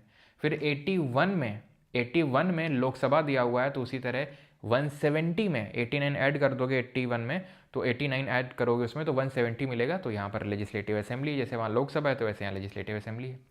विधानसभाओं की संरचना, तो legislative assembly not less than 60 and not more than 500 members, यानी कि 60 से लेजिस्लेटिव असेंबली में क्या है कि 500 से ज़्यादा मेंबर्स नहीं हो सकते, सदस्य नहीं हो सकते, और 60 से कम लोग नहीं हो सकते हैं। और यहाँ पर भी डायरेक्ट इलेक्शन से लोगों को चुना जाता है। जो भी मेंबर्स होते हैं, जैसे अभी बिहार में डायरेक्ट इलेक्शन हुए ना, लोगों ने डायरेक्टली जाके वोट दिया ना, तो डायरेक्ट इलेक्शन के थ्रू होता है, यानी वही सेम, क्या same? First past the post system, ठीक है, first pass the post system, direct election के थ्रू चुनाव होते हैं। प्रत्यक्ष जिसको हम बोलते हैं, सीधे चुनाव, प्रत्यक्ष चुनाव होते हैं यहाँ पे। वहाँ पे हमने देखा था लोकसभा के केस में मैक्सिमम 550 मेंबर हो सकते हैं, 550, यहाँ पर मैक्सिमम 500। वहाँ पर मिनिमम कितने हो सकते थे, जरा बताइए कमेंट में, मिनिमम कितने थे, मिनिमम कितने की लिमिट थी? तो मिनिमम वहाँ पर कुछ रिक्वायरमेंट नहीं थी, लेकिन यहाँ मिनिमम 60 मेंबर्स तो होने ही पड़ेंगे। अब किसी के दिमाग में अगर 15% आ रहा है तो मैं आपको बता दूँ 15% यहाँ पे था, कहाँ पे? यहाँ पे। जैसे वहाँ 75 के क्लॉज 1 सब क्लॉज ए में लिखा हुआ था कि 15% से ज़्यादा, 15% से ज़्यादा काउंसिल ऑफ मिनिस्टर नहीं हो सकते हैं। किस अमेंडमेंट ने ये ऐड किया था, जरा बताइए? उसी तरीके से 15% ऑफ लेजिस्लेटिव असेंबली, जो कि लोअर हाउस है यहाँ पर, उससे ज़्यादा काउंसिल ऑफ मिनिस्टर नहीं हो सकते, ये अपर कैपिंग है। और क्या आपको पता है, मिनिमम भी होता है यहाँ पर। लोकसभा में कुछ मिनिमम नहीं था कि इतने काउंसिल ऑफ मिनिस्टर, सेंटर के केस में कोई काउंसिल ऑफ मिनिस्टर में मिनिमम लिमिट नहीं थी कि इतने मिनिस्टर तो होने ही पड़ेंगे, लेकिन यहाँ है 12 मेंबर्स एटलीस्ट होने चाहिए, 12 तो मिनिस्टर होने ही चाहिए विधानसभा में। विधानसभा या विधान परिषद किसी की भी सदस्य हो, लेकिन राज्य में 12 मिनिमम मिनिस्टर होने चाहिए। सेंटर में ऐसा कुछ मिनिमम लिमिटेशन नहीं था। मैक्सिमम वहाँ पे 15% था, और यहाँ पर भी मैक्सिमम में 15% का ही लिमिटेशन है, ठीक है।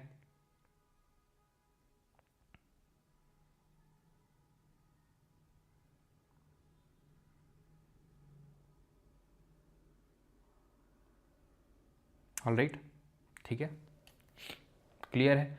तो 15% की यहाँ पर कैपिंग है, जैसे कि सेंटर के केस में थी, वहाँ लोकसभा का 15%, तो यहाँ विधानसभा का। और 91st अमेंडमेंट से जैसे वहाँ इंसर्ट किया गया था, वैसे यहाँ पर भी 75 क्लॉज 1A था, वैसे यहाँ पर 164 क्लॉज 1 सब क्लॉज A।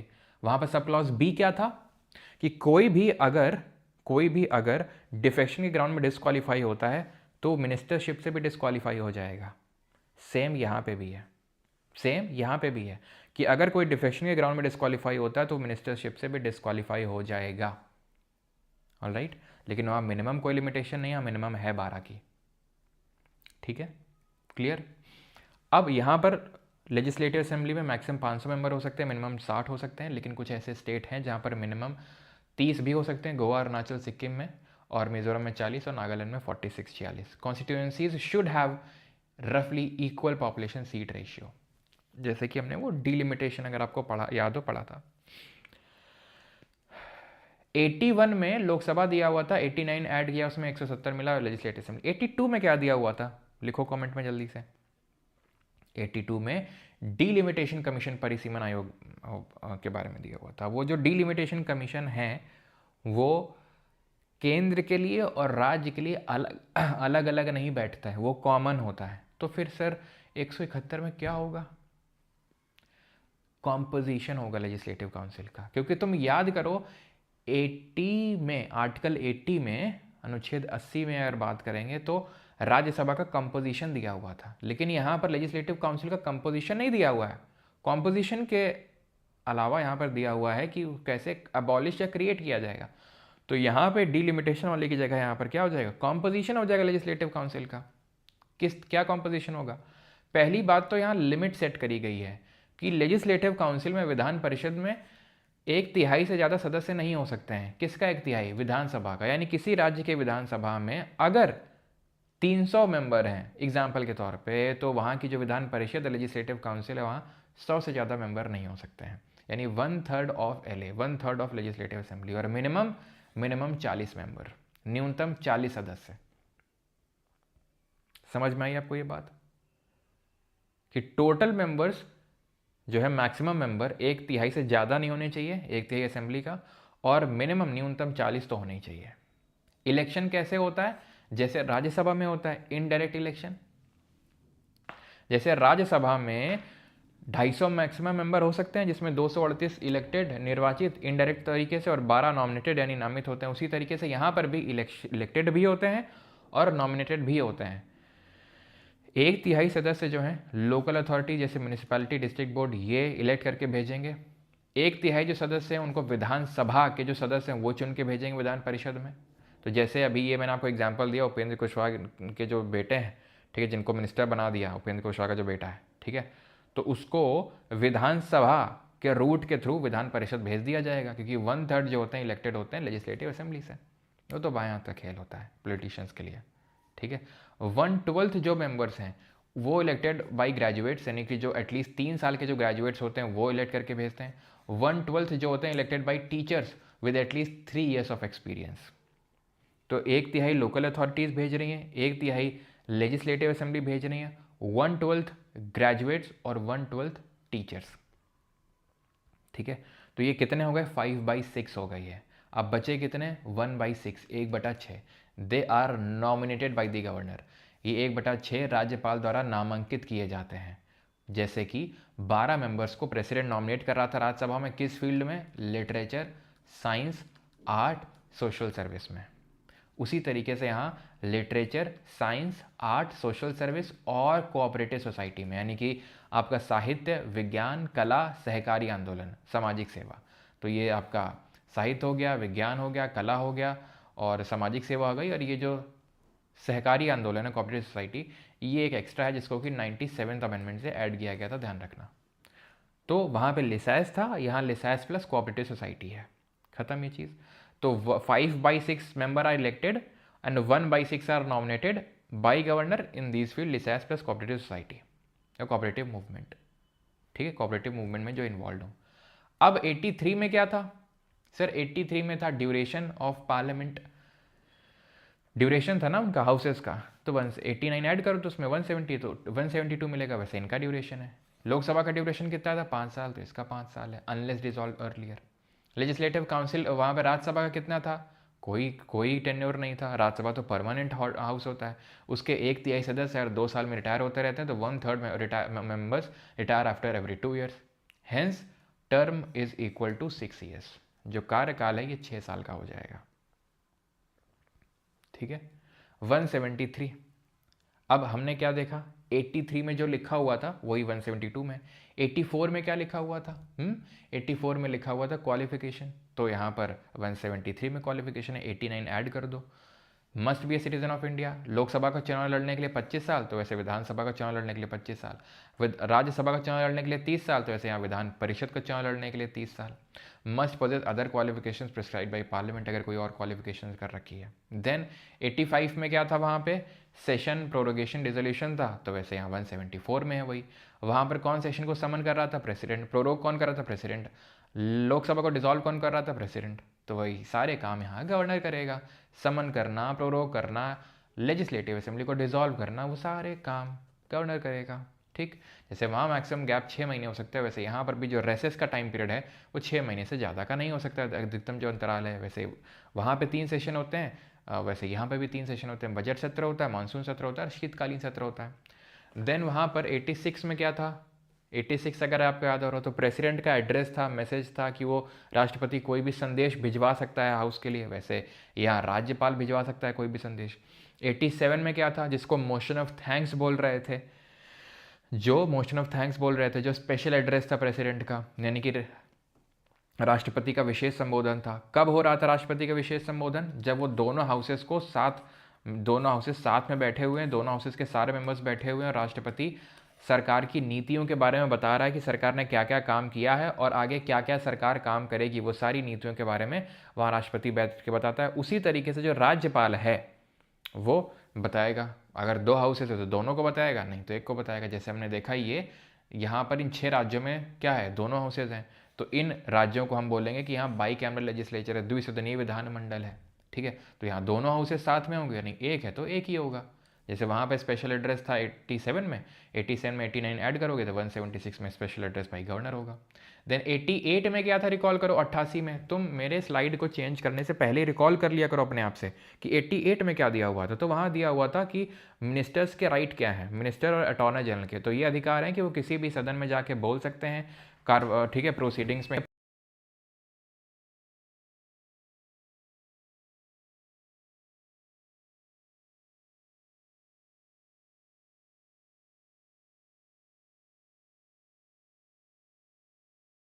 होगी आई थिंक। ठीक है, तो वहाँ पर राइट क्या था कि किसी भी हाउस में जाके बोल सकते हैं, प्रोसीडिंग में हिस्सा ले सकते हैं, लेकिन वोट नहीं कर सकते हैं अटॉर्नी जनरल किसी भी हाउस में, और मिनिस्टर सिर्फ उसी हाउस में वोट कर सकते हैं जिसके वो मेंबर होंगे। उसी तरीके से यहाँ पर भी है 177 में कि किसी भी हाउस में जाके बोल सकते हैं मिनिस्टर्स अटॉर्नी जनरल, लेकिन वोट उसी हाउस में करेंगे जिसके मेंबर होंगे। क्योंकि एडवोकेट जनरल किसी भी हाउस का मेंबर नहीं होता, इसीलिए वो किसी भी हाउस में वोट नहीं कर सकता है। ठीक, देन आप करो, आगे मत देखा करो, मैं फिर से बता रहा हूँ, खुद से पहले रिकॉल करो अगर आपको इफेक्टिव रिविजन करना है तो। ठीक है, ऑलराइट।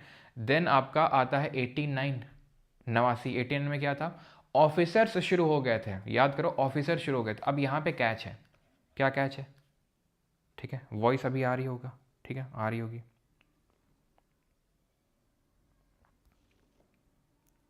रिपीट करो, वॉइस चली गई थी, क्या रिपीट कर दें? मतलब क्या पगला कर लाइट भाई? अरे वो जानबूझ के गई थी, वही तो बोला है जो मैं पहले बोल रहा था, वही तो बाद में बोला है, मुझे पता है क्योंकि मैंने ही माइक हटाया था कुछ कारणों की वजह से। फुल वॉइस कट, हाँ, पूरी क्लास कट हो गई, फिर से शुरू कर दें क्लास को? क्यों? बच्चों से हरकतें छोड़ दो थोड़ा सा। 177 ही पढ़ा रहा था, वॉइस कटी थी, उसके बाद ही 177 ही पढ़ाया है पूरा। नहीं, वॉइस कट गई थी, अब फिर से क्लास स्टार्ट करो। 89 क्यों ऐड होता है? इसलिए ऐड होता है क्योंकि ये शास्त्रों में लिखा हुआ है। ऋग्वेद के भाग नंबर 5 में अगर तुम देखोगे तो उसके अध्याय नंबर 6 में लिखा हुआ है कि 89 भैया मेरे 89 किसी ने बोला नहीं है, वो हम याद करने के लिए, ताकि आसानी से याद हो जाए, इसलिए हम करते हैं। जैसे मैं तुमसे पूछ दूं, ठीक है, जैसे मैं तुमसे पूछ दूं कि अच्छा बताओ किस आर्टिकल में लिखा हुआ है right of minister and advocate general, तो तुमको ये आर्टिकल रटने की ज़रूरत नहीं है पार्ट 6 के, क्योंकि तुम्हें याद है पार्ट 5 के, और तुम्हें पता है कि राइट ऑफ मिनिस्टर उसमें दिया हुआ है पार्ट 5 में, और अटॉर्नी जनरल का आर्टिकल नंबर 88 में। तो सर ने बोला था अगर ऐसा ही सिमिलर तरीके का आर्टिकल तुम्हें पार्ट 6 में चाहिए तो 89 ऐड कर देना। तो 88 में 89 जोड़ेंगे तो 170 आ जाएगा, 177। अच्छा, तो सर 177 होगा। आपको याद नहीं करना है 164, 165, 167 ना, बस पार्ट 5 वाला जो है वही यहाँ पर आ गया है। बस प्रेसिडेंट का गवर्नर हो गया, पीएम का सीएम हो गया है, ठीक है, अटॉर्नी जनरल का एडवोकेट जनरल हो गया, खत्म। तो बस हमें 89 ऐड करना है, एक एक आर्टिकल नंबर 11 तक, उसके बाद से 90 ऐड करना है। बस यहाँ पे कैच है, यहाँ से वहाँ पर 89 से ऑफिसर शुरू हो रहे थे पार्लियामेंट के, वैसे यहाँ से भी शुरू हो रहे हैं, लेकिन वहाँ पहले राज्यसभा जो कि अपर हाउस था उस केस में, उसके ऑफिसर्स दिए हुए थे, लेकिन यहाँ विधानसभा के पहले ऑफिसर्स दिए हुए हैं। ऐसे इस चीज़ को समझ लो कि हर राज्य में विधानसभा है, लेकिन हर राज्य में विधान परिषद तो नहीं, इसलिए विधानसभा के ऑफिसर्स के बारे में पहले लिखा गया है यहाँ पे। वहाँ पे क्या था, पहले चेयरमैन, डिप्टी चेयरमैन के अपॉइंटमेंट, रिमूवल, वैकेशन, वो सब दिए हुए थे। वैसे यहाँ speaker, deputy speaker of legislative assembly, नहीं, यहाँ लोअर हाउस से शुरू है, ठीक है, उसके यहाँ पर स्पीकर, डिप्टी स्पीकर के बारे में लिखा है, then vacation, resignation, then duties लिखी हैं, ठीक है। देन उसके बाद से यहाँ पर अगर आप देखोगे तो यहाँ से 182 से शुरू हो रहा है चेयरमैन और deputy chairman of legislative council. अब पता है इसको कुछ पढ़ाने की ज़रूरत नहीं है, जैसे वहाँ पर लिखा हुआ था आपका कि हाउस जो है अपना एक स्पीकर और डेप्यूटी स्पीकर चुन लेगा, वैसे यहाँ पर भी है, वैसे यहाँ पर भी है 178 में। जैसे वहाँ पर वैकेशन रेजिग्नेशन रिमूवल था कि स्पीकर को अगर रेजिग्नेशन देना है डेप्टी स्पीकर को देगा, डेप्टी स्पीकर को देना है तो स्पीकर को देगा, वैसे यहाँ पर भी है रेजिग्नेशन की। रिमूवल आपका कैसा होगा, to be done by resolution pass by the then majority. The then majority का मतलब क्या होता है, द देन का मतलब होता है जितने मेंबर्स हैं माइनस वैकेंसीज डिवाइड बाई 2+1, बोले तो इफेक्टिव मेजोरिटी, बोले तो प्रभावी बहुमत, इफेक्टिव मेजोरिटी। इफेक्टिव मेजोरिटी से हटाया जा सकता है, सेम है, कुछ अलग नहीं है। ड्यूटीज़ क्या थी वहाँ डिप्टी स्पीकर की, कि अगर स्पीकर का ऑफिस वैकेंट हो तो डिप्टी स्पीकर स्पीकर बन जाता है, ये था ड्यूटी डिप्टी स्पीकर का। सेम यहाँ पे भी है, ठीक है। Speaker deputy speaker not to preside during consideration of resolution for their own removal. तो अगर इनके रिमूवल का रेजोल्यूशन चल रहा होगा स्पीकर या डिप्टी स्पीकर का, तो वो हाउस को प्रिसाइड नहीं कर सकते हैं, वो नीचे आके सबके साथ बैठेंगे। सेम यहाँ पे भी है। अब यहाँ पे लेजिस्लेटिव काउंसिल के चेयरमैन डिप्टी चेयरमैन, तो अगेन लेजिस्लेटिव काउंसिल चुन लेगा। अब अंतर कैसे, राज्यसभा में का जो चेयरमैन है वो कोई और नहीं बल्कि वाइस प्रेसिडेंट ऑफ इंडिया होता है। देश का जो राष्ट्रपति होता है वही राज्यसभा का सभापति बन जाता है। लेकिन यहाँ पे राज्य में कोई उप राज्यपाल तो होता नहीं है, राष्ट्रपति होता है, उपराष्ट्रपति होता है केंद्र में। यहाँ पे सिर्फ राज्यपाल होता है राष्ट्रपति की तरह, उपराज्यपाल नहीं होता है। कि भाई तुम सोचो सर यहाँ उपराज्यपाल होता होगा जो पदेन सभापति बन जाता होगा, यानी एक्स ऑफिशियो चेयरपर्सन बन जाता होगा लेजिस्लेटिव काउंसिल का, होता ही नहीं है, तो क्या बनेगा। तो यानी कि chairman deputy chairman legislative council से ही चुने जाते हैं। तो यानी कि राज्यसभा का chairman is not the member of either house of the parliament let alone Rajya Sabha, but the chairman of the legislative council is the member of the legislative council. तो इसका मतलब सर ज्वाइंट सीटिंग में प्रिसाइड कर सकता होगा नहीं, जैसे speaker वहाँ कर रहा था, वो नहीं था तो डिप्टी स्पीकर, अगर वो नहीं था तो डिप्टी चेयरमैन आ रहा था, तो यानी मतलब यहाँ चेयरमैन आ सकता है। कैच है यहाँ पे भी, यहाँ पे भी कैच है। क्या कैच है वो आगे बताएंगे तुमको अभी, ठीक। Vacation resignation removal of chairman and deputy chairman दिया हुआ है यहाँ पे, सेम है पूरा, ठीक है। रिजाइन देना है, दोनों एक दूसरे को दे देंगे। वैकेशन रिमूवल हो गया, इफेक्टिव मेजोरिटी से हो जाएगा, ठीक है। ड्यूटीज़ वही है कि जब वो नहीं होगा चेयरमैन तो उसको हाउस सेशन को प्रिसाइड करना है, ठीक है। सैलरी अलाउंसेज इनको कौन डिटरमाइन करेगा, स्टेट लेजिस्लेचर। एक चीज़ ध्यान रखना, कभी इस तरीके का सवाल बन जाए, पता नहीं एसएससी वगैरह में बना है कि नहीं, लेकिन थोड़े से ठीक ठाक एग्जाम में बन सकता है, बन जाता है।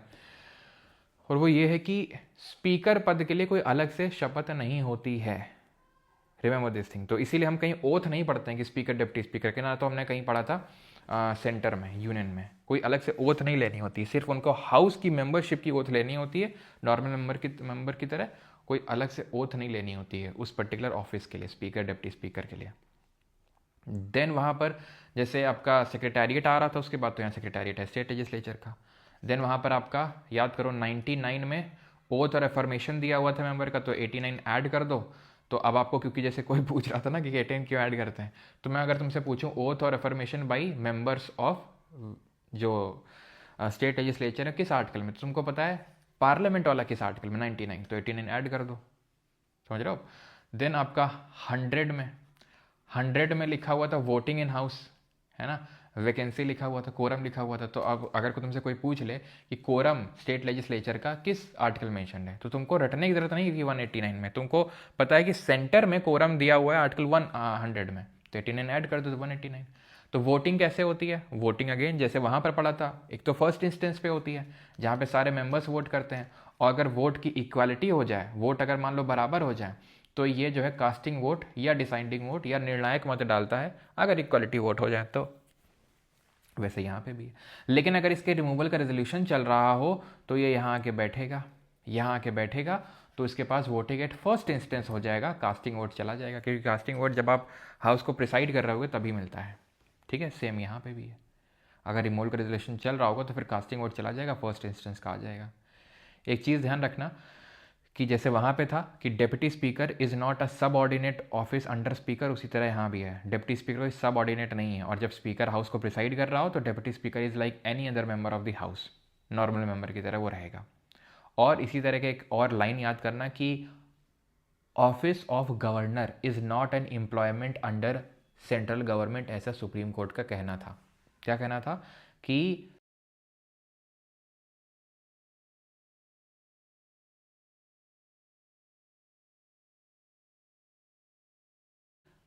गवर्नर का office is not an employment, भले वो एजेंट के तौर पे काम करता है सेंट्रल गवर्नमेंट के, अगर हम देखें एजेंट ही तो होता है ना, आपको होता है जैसे कि मान लो कल को गवर्नमेंट चेंज हो जाती है तो सारे राज्यपालों चेंज कर देगी, जैसे कि जब बीजेपी गवर्नमेंट आई, ठीक है, 14 में, तो उसने मोस्ट ऑफ द गवर्नर्स को चेंज कर डाला, बदल डाला।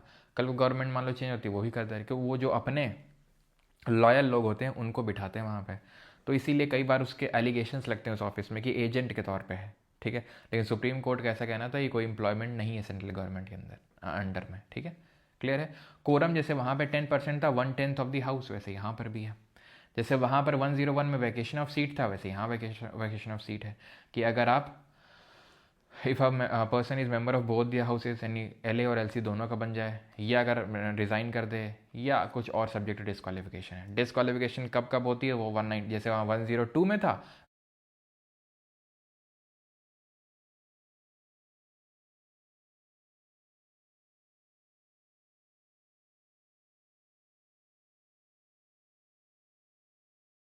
वैसे 191 में है।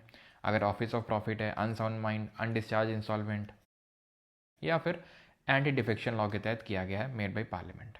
अब अगर मुझे इनको एक्सप्लेन करना पड़ रहा है फिर से, तो इसका मतलब आपने पार्ट 5 या तो देखा नहीं है अच्छे से, या आपको रिवाइज नहीं है और आप चाहते हो कि मैं ही तुम्हारा रिवीजन करवा दूँ, जो कि मैं बिल्कुल नहीं करवाने वाला हूँ। रिवीजन करवा ही रहा हूँ मैं, लेकिन तुम सोच रहे हो कॉन्सेप्ट फिर से मैं क्लियर कर दूँ, तो वो नहीं कर पाऊंगा, ठीक है। फिर से तुम्हें मैं समझाऊँ कि एंटी डिफेक्शन क्या होता है, विप क्या होता है, वो तो नहीं कर पाऊंगा मैं, ठीक है, क्योंकि डिटेल में इसीलिए हमने चर्चा करी थी। फिर हमने सैटरडे के दिन क्लास भी करी थी, थिंक सॉरी फ्राइडे के दिन, है ना, डिटेल में हम लोगों ने क्वेश्चंस भी प्रैक्टिस किए थे। सैटरडे संडे का ब्रेक मिला है, कल भी कोई क्लास नहीं हुई थी, अगर फिर भी आप रिवाइज नहीं किए तो फिर आपकी साइड से प्रॉब्लम है, ओके। देन डिसीजन डिस्क्वालिफिकेशन में वहाँ कौन ले रहा था, प्रेसिडेंट, किससे पूछ के, इलेक्शन कमीशन से। तो यहाँ कौन लेगा, गवर्नर लेगा, किससे पूछ के, स्टेट के इलेक्शन कमीशन से। ये गलती मत कर देना, इलेक्शन कमीशन ऑफ इंडिया से ही पूछेगा। क्यों, विधानसभा विधान परिषद के जो चुनाव है वो राज्य का चुनाव आयोग नहीं करवाता है, वो भारत का चुनाव आयोग ही करवाता है, इलेक्शन कमीशन ऑफ इंडिया, ठीक। देन 193 में आते हैं, यहाँ पे जैसे वहाँ पे लिखा हुआ था, जैसे वहाँ 103 था तो ये 192 हो गया। 104 में क्या लिखा हुआ था, पेनल्टी वगैरह, अगर बिना शपथ लिए बैठ गए तो 500 रुपये की पेनल्टी पड़ेगी, वैसे यहाँ पे भी है। देन जैसे वहाँ पर power privileges immunities of state legislature there members हैं, तो वैसे यहाँ पर है क्या, वहाँ पे क्या थी, सेम यहाँ पे भी है, क्या है कि 40 ड्यूरिंग दी हाउस, यानी कि जब सदन चल रहा हो तब, सदन शुरू होने से 40 दिन पहले और 40 दिन बाद तक किसी भी मेंबर की किसी सिविल मैटर में अरेस्ट नहीं हो सकती है। सिविल मैटर में अरेस्ट नहीं हो सकती है, क्रिमिनल मैटर में हो सकती है, लेकिन ड्यूरिंग दी हाउस उससे 40 दिन पहले 40 दिन बाद तक सिविल मैटर में नो अरेस्ट। और इनकी कलेक्टिव क्या फ्रीडम है, क्या है, पावर प्रिविलेज है कलेक्टिव, अगर बात करेंगे कि ये कुछ भी बोल सकते हैं हाउस के अंदर, उसके लिए लाइबल नहीं है कोर्ट में, जिन्होंने बोला है फ्रीडम ऑफ स्पीच है विद इन दी हाउस, सदन के अंदर। वो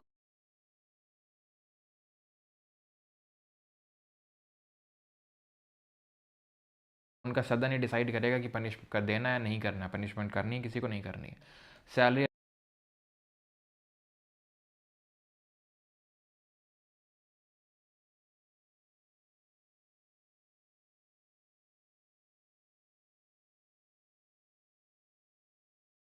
अलाउंस खुद ही डिसाइड करते हैं, स्टेट लेजिस्लेचर ही डिसाइड करेगा। जैसे वहाँ दिया हुआ था 107 में, ऑर्डनरी बिल का पैसेज, किस तरीके से साधारण विधेयक पास होगा, 89 ऐड कर दो, कितना आ जाएगा 196, तो 196 में ऑर्डनरी बिल दिया हुआ है। लेकिन अब यहाँ पे कैच है, जहाँ पे कैच है वहाँ पे मैं आपको पहले ही बता दूंगा, सो दैट आप एक्स्ट्रा फोकस करके उसको समझो कि क्या अंतर है, ठीक है, ओके। अब इसको ध्यान से समझना कैसे अंतर है इसमें, ये इंपॉर्टेंट है। हाँ, गरी आ सकते हैं बिल्कुल, फ्रीडम ऑफ स्पीच है। गाली भी दे सकते हैं क्या, हाँ, ये जी गाली दे रहा है, क्या बोल रहा है, ठीक है। तो 196 पे आते हैं अभी, article number 196, passage of ordinary bill. ध्यान समझना, अब यहाँ पे जो नींद के आगोश में डूब चुके हो उठ जाओ बेटा, क्योंकि यहाँ पर थोड़ा अंतर है। वहाँ पे क्या था, लोकसभा के पास और राज्यसभा के पास एग्जैक्टली इक्वल पावर है, रत्ती भर का भी किसी के पास ज़्यादा पावर नहीं कि यार सोचो लोकसभा के पास ना, कुछ नहीं। क्या था, लोकसभा ने बिल को पास किया राज्यसभा के पास, राज्यसभा ने बोला बढ़िया है, अच्छा बिल है, प्रेसिडेंट के पास भेज दिया, बिल एक्ट बन गया, बधाई हो। लोकसभा ने राज्यसभा को बोला, राज्यसभा ने बोला यार देख लो मज़ा नहीं आ रहा इसमें, लोग राज्यसभा ने बोला अच्छा ठीक है लो मज़ा दे देते हैं, अच्छी बात है, प्रेसिडेंट के पास पहुंचा, बधाई हो, एक्ट बन गया। लोकसभा के पास पहुंचा, राज्यसभा ने बोला यार देख लो मज़ा नहीं आ रहा, लोकसभा ने बोला तुम्हारे मज़े का ठेका ले रखा है मैंने, चल इस तरीके से गंदी भाषा का इस्तेमाल कर दिया। तो क्या हुआ, कुछ तो हुआ, क्या हुआ था। फिर राज्यसभा ने बोला देखो यार बिल को पास करो, राज्यसभा ने लगा ठेका ले रखा है, नहीं करूँगा, चलो राज्यसभा ने बदतमीजी कर दी। लोकसभा ने राज्यसभा को पास किया, राज्यसभा सो रहा है बैठ के तुम्हारी तरह 6 महीनों तक, कोई रिस्पॉन्स ही नहीं। तो ऐसे सिनारियों में क्या होता है, ऐसे परिस्थिति में सही यही है कि एक कदम पीछे हटा के डेडलॉक अनाउंस कर दिया जाए और जॉइंट सिटिंग बुला ली जाए। किसके द्वारा, प्रेसिडेंट के द्वारा। कौन प्रिसाइड करता है, स्पीकर ऑफ लोकसभा प्रिसाइड करता है। आर्टिकल नंबर 108 कहाँ से लिए हैं बताओ जरा, किस देश के संविधान से। यहाँ पे क्या समझना, यहाँ पे क्या समझना, ये विधानसभा है और ये विधान परिषद। देखो भैया 28 राज्यों में सिर्फ 6 के पास है, 22 राज्यों के लिए तो कोई लोड लेने वाली बात ही नहीं है। विधानसभा से पारित हुआ, सीधा राज्यपाल के पास गया, बधाई हो, बिल एक्ट बन गया। तो ये डिस्कस तो वहाँ कर रहे हैं जो हाउस बाई कैमरल है, जहाँ विधान परिषद भी है, 6 ही राज्य हैं, इसे डिस्कस करते। विधानसभा से आया बिल विधान परिषद के पास, विधान परिषद ने क्या बोला, मज़ा नहीं आ रहा है। विधानसभा ने बोला क्या मज़ा नहीं आ रहा है, हैं? तो बोलेंगे चेंज कर लो, ठीक है चलो कर लिया गवर्नर के पास। देखो पहला केस तो ये कि विधानसभा से गया, विधान परिषद ने बोला क्या बिल है, मज़ा आ गया देख के, राज्यपाल के पास चला गया, एक्ट बन गया। यहाँ पे क्या है, विधान परिषद ने बोला ये चेंज कर लो, विधानसभा ने बोला ठीक है कर लेते हैं। फिर क्या हुआ, विधानसभा ने विधान परिषद को भेजा, विधान परिषद ने बोला देखो इसको मज़ा नहीं आ रहा, विधानसभा ने क्या मज़ा नहीं आ रहा है, चलो पास करो फिर से इसका, करना पड़ेगा, ले मतलब लेजिस्लेटिव काउंसिल ओवरराइड नहीं कर सकती, नहीं कर सकती क्या, सॉरी लेजिस्लेटिव असेंबली क्या ओवरराइड कर सकती है लेजिस्लेटिव काउंसिल, वो कर सकती है। लेजिस्लेटिव असेंबली ने बिल भेजा, लेजिस्लेटिव काउंसिल सो रहा बैठ के, कितने दिनों तक, कितने दिनों तक, 3 महीनों तक, ठीक है 3 महीनों से सो रहा है, कुछ कर ही नहीं रहा है। विधानसभा फिर जगाएगा, ये भैया क्या चल रहा है, देखो बिल देखो फिर दोबारा भेजा, 1 महीने तक फिर सो सकता है। और अगर 4 महीने में इसने कुछ ना किया, वो अपने आप राज्यपाल के पास चला जाएगा। मतलब सर ऑर्डिनरी बिल के केस में भी लेजिस्लेटिव असेंबली के पास ज़्यादा पावर होती है। क्या पावर ज़्यादा होती है कि विधान परिषद ने अगर कोई चेंज करने बोला, वो विधानसभा के ऊपर डिपेंड करता है वो करे या ना करे। और जैसे वहाँ 6 महीने में अगर कोई रिस्पॉन्स नहीं दे रहा था, राज्यसभा दोनों के लिए वैलिड है, अगर राज्यसभा से लोकसभा में गया तो लोकसभा के लिए भी 6 महीने तक कोई रिस्पॉन्स ना आया, ये भैया डेडलॉक हो गया, डेडलॉक हो गया, चलो जॉइंट सिटिंग बुलाते हैं। यहाँ पे कोई डेडलॉक नहीं, कोई जॉइंट सिटिंग नहीं, no there is no provision of joint sitting in the state legislature. तो इसीलिए हम तुम्हें बोले थे कि भैया जैसे वहाँ पे क्या था, स्पीकर ऑफ लोकसभा प्रिसाइड करता है, वो नहीं होगा तो डिप्टी स्पीकर ऑफ लोकसभा, वो नहीं होगा तो डिप्टी चेयरमैन ऑफ राज्यसभा। लेकिन यहाँ अगर तुम ये सोच रहे हो क्योंकि chairman of legislative council is a member of legislative council तो वो जॉइंट सिटिंग प्रिसाइड कर लेगा, ना ना ना, यहाँ जॉइंट सिटिंग होती ही नहीं है, तो किसको प्रिसाइड करेगा, समझ रहे हैं आप। तो यानी कि legislative assembly has a stronger foothold with respect to ordinary bill also, ठीक है। और अगर सर मान लो लेजिस्लेटिव काउंसिल में वहाँ ओरिजिनेटर नहीं हो सकता है, जैसे जैसे राज्यसभा में लोकसभा, यहाँ पर तो इक्वल पावर होती है, कहीं ओरिजिनेट हो सकता है, यहाँ पे हो सकता है लेजिस्लेटिव काउंसिल में। मान लो हो गया, लेजिस्लेटिव असेंबली के पास गया, इसने पास कर दिया, गवर्नर के पास गया, हैप्पी बर्थडे, बन गया बिल एक्ट। मान लो लेजिस्लेटिव काउंसिल से लेजिस्लेटिव असेंबली के पास गया, लेजिस्लेटिव असेंबली ने बोला चलो चल हट, क्या क्या क्या क्या बना दिया, ये गया वो बिल, गया वो गया। अब ऐसा नहीं कि लेजिस्लेटिव काउंसिल के पास पहुंच जाएगा ये वो, ना ना ना ना, गया वो चला गया, समझ रहे हो। तो bill can originate in either house, किसी भी हाउस में आ सकता है। Bill must be pass by both the houses and assented by governor to become a law. In case of ordinary bill legislative assembly has upper hand over legislative council. और क्या upper hand हो मैंने बताया, अब तुम याद करो 107 में ऑर्डिनरी बिल था, 108 में जॉइंट सिटिंग थी, यहाँ जॉइंट सिटिंग होती नहीं है, तो 197 में क्या होगा, क्या होगा, वही होगा जो स्पेशल पावर तुमको अभी हम पढ़ा रहे थे लेजिस्लेटिव असेंबली की जो स्पेशल पावर है विद रिस्पेक्ट ऑनरेबल वही है कि legislative council can only delay an ordinary bill by maximum 4 महीने, पहली बार में 3 महीने और दूसरे बार में जब भेजेगा असेंबली तो 1 महीने के लिए, तो 4 महीने के लिए बस डिले कर सकता है। जैसे मनी बिल को राज्यसभा सिर्फ 14 दिनों के लिए डिले कर सकता है, उसी तरीके से विधान परिषद विधानसभा द्वारा पास किए गए बिल को मैक्सिमम 4 महीने तक डिले कर सकता है, पहली बार में 3 महीने, दूसरी बार 1 महीने, बस इसके अलावा नहीं। देन उसके बाद वहाँ पे क्या था, 109 में क्या था सर, मनी बिल का प्रोसीजर था, तो यहाँ भी होगा मनी बिल का प्रोसीजर, खत्म। क्या प्रोसीजर है, सेम जैसा वहाँ पे। अगर विधानसभा ही है उस राज्य में जो कि 22 राज्यों में, तो कोई दिक्कत नहीं है, पास करो, गवर्नर के पास भेजो, खत्म काम। लेकिन अगर लेजिस्लेटिव काउंसिल है तो अगर हम बात करें तो क्या होगा, सेम होगा सेंटर की तरह, यानी कि जाएगा, 14 दिन का टाइम होता है, रिस्पॉन्ड करना है तो कर दो, नहीं तो मान लेंगे कि उसी हालत में तुमने भी पास कर दिया। यानी कोई जॉइंट सिटिंग तो ऑर्डिनरी बिल के केस में नहीं, तो मनी बिल के केस में तो क्या ही होगी, ठीक है। तो यहाँ जॉइंट सिटिंग का कोई प्रावधान है ही नहीं एक्चुअल में, तो 14 दिन तक आप कर सकते हो, यानी कि ये रिकमेंडेटरी पावर होती है लेजिस्लेटिव काउंसिल के पास, जैसे कि राज्यसभा के पास थी सेंटर के केस में, नो अमेंडिंग पावर। 110 में क्या था, 110 में डेफिनेशन ऑफ मनी बिल थी, 89 ऐड कर दो, 198 डेफिनेशन ऑफ मनी बिल, वही जैसे वहां पे वैसे यहाँ पे, खत्म। ठीक है, क्लियर है कि नहीं है। तो सर ये जो अभी, ओके सॉरी,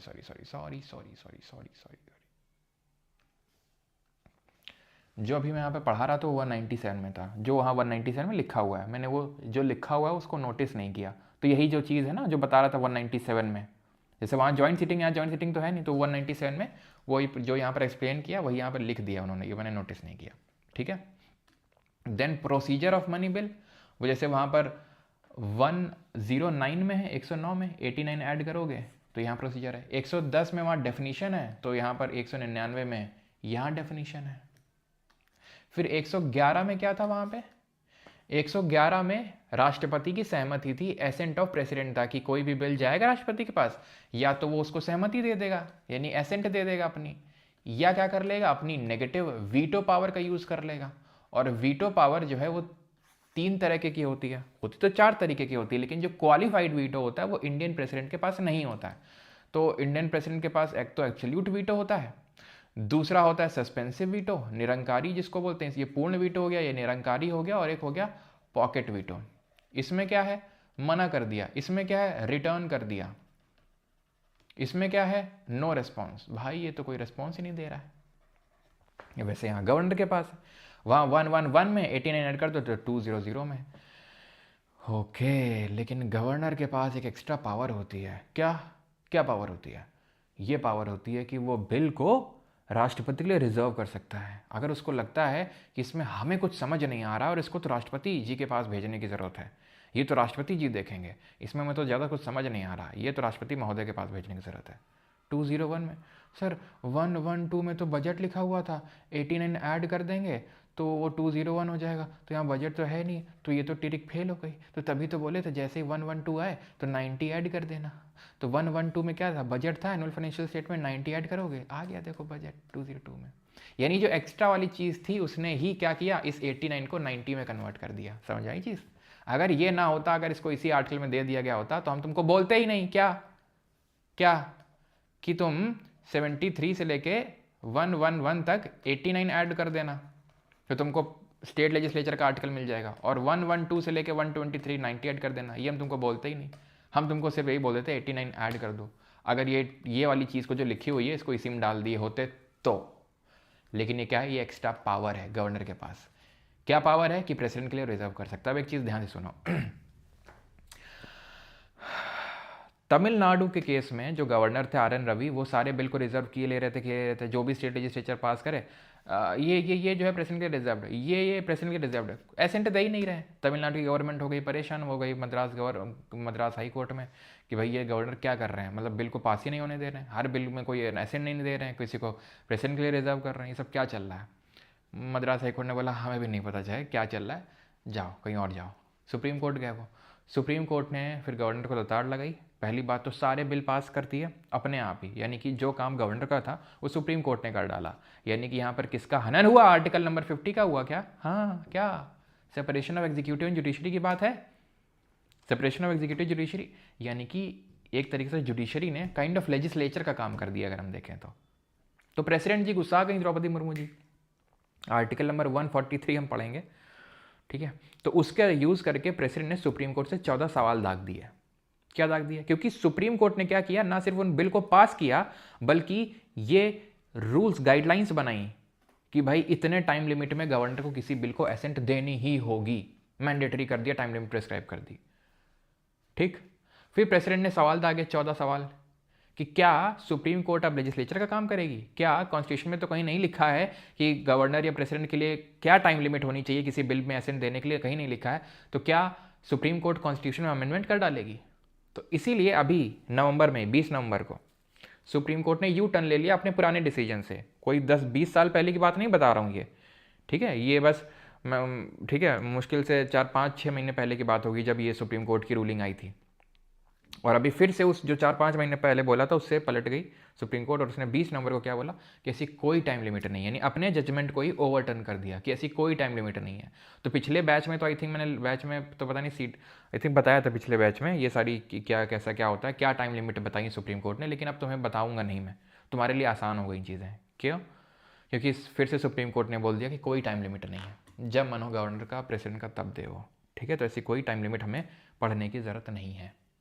लेकिन ध्यान इस चीज़ का रखना है कि अगर गवर्नर ने प्रेसिडेंट के लिए एक बार बिल को कर लिया, अगर प्रेसिडेंट के लिए बिल को रिजर्व कर लिया गवर्नर ने, तो फिर गवर्नर का वहां कोई रोल नहीं रह जाता है, कोई रोल नहीं होगा, डायरेक्ट वहां पर स्टेट लेजिस्लेचर और प्रेसिडेंट की बात होगी।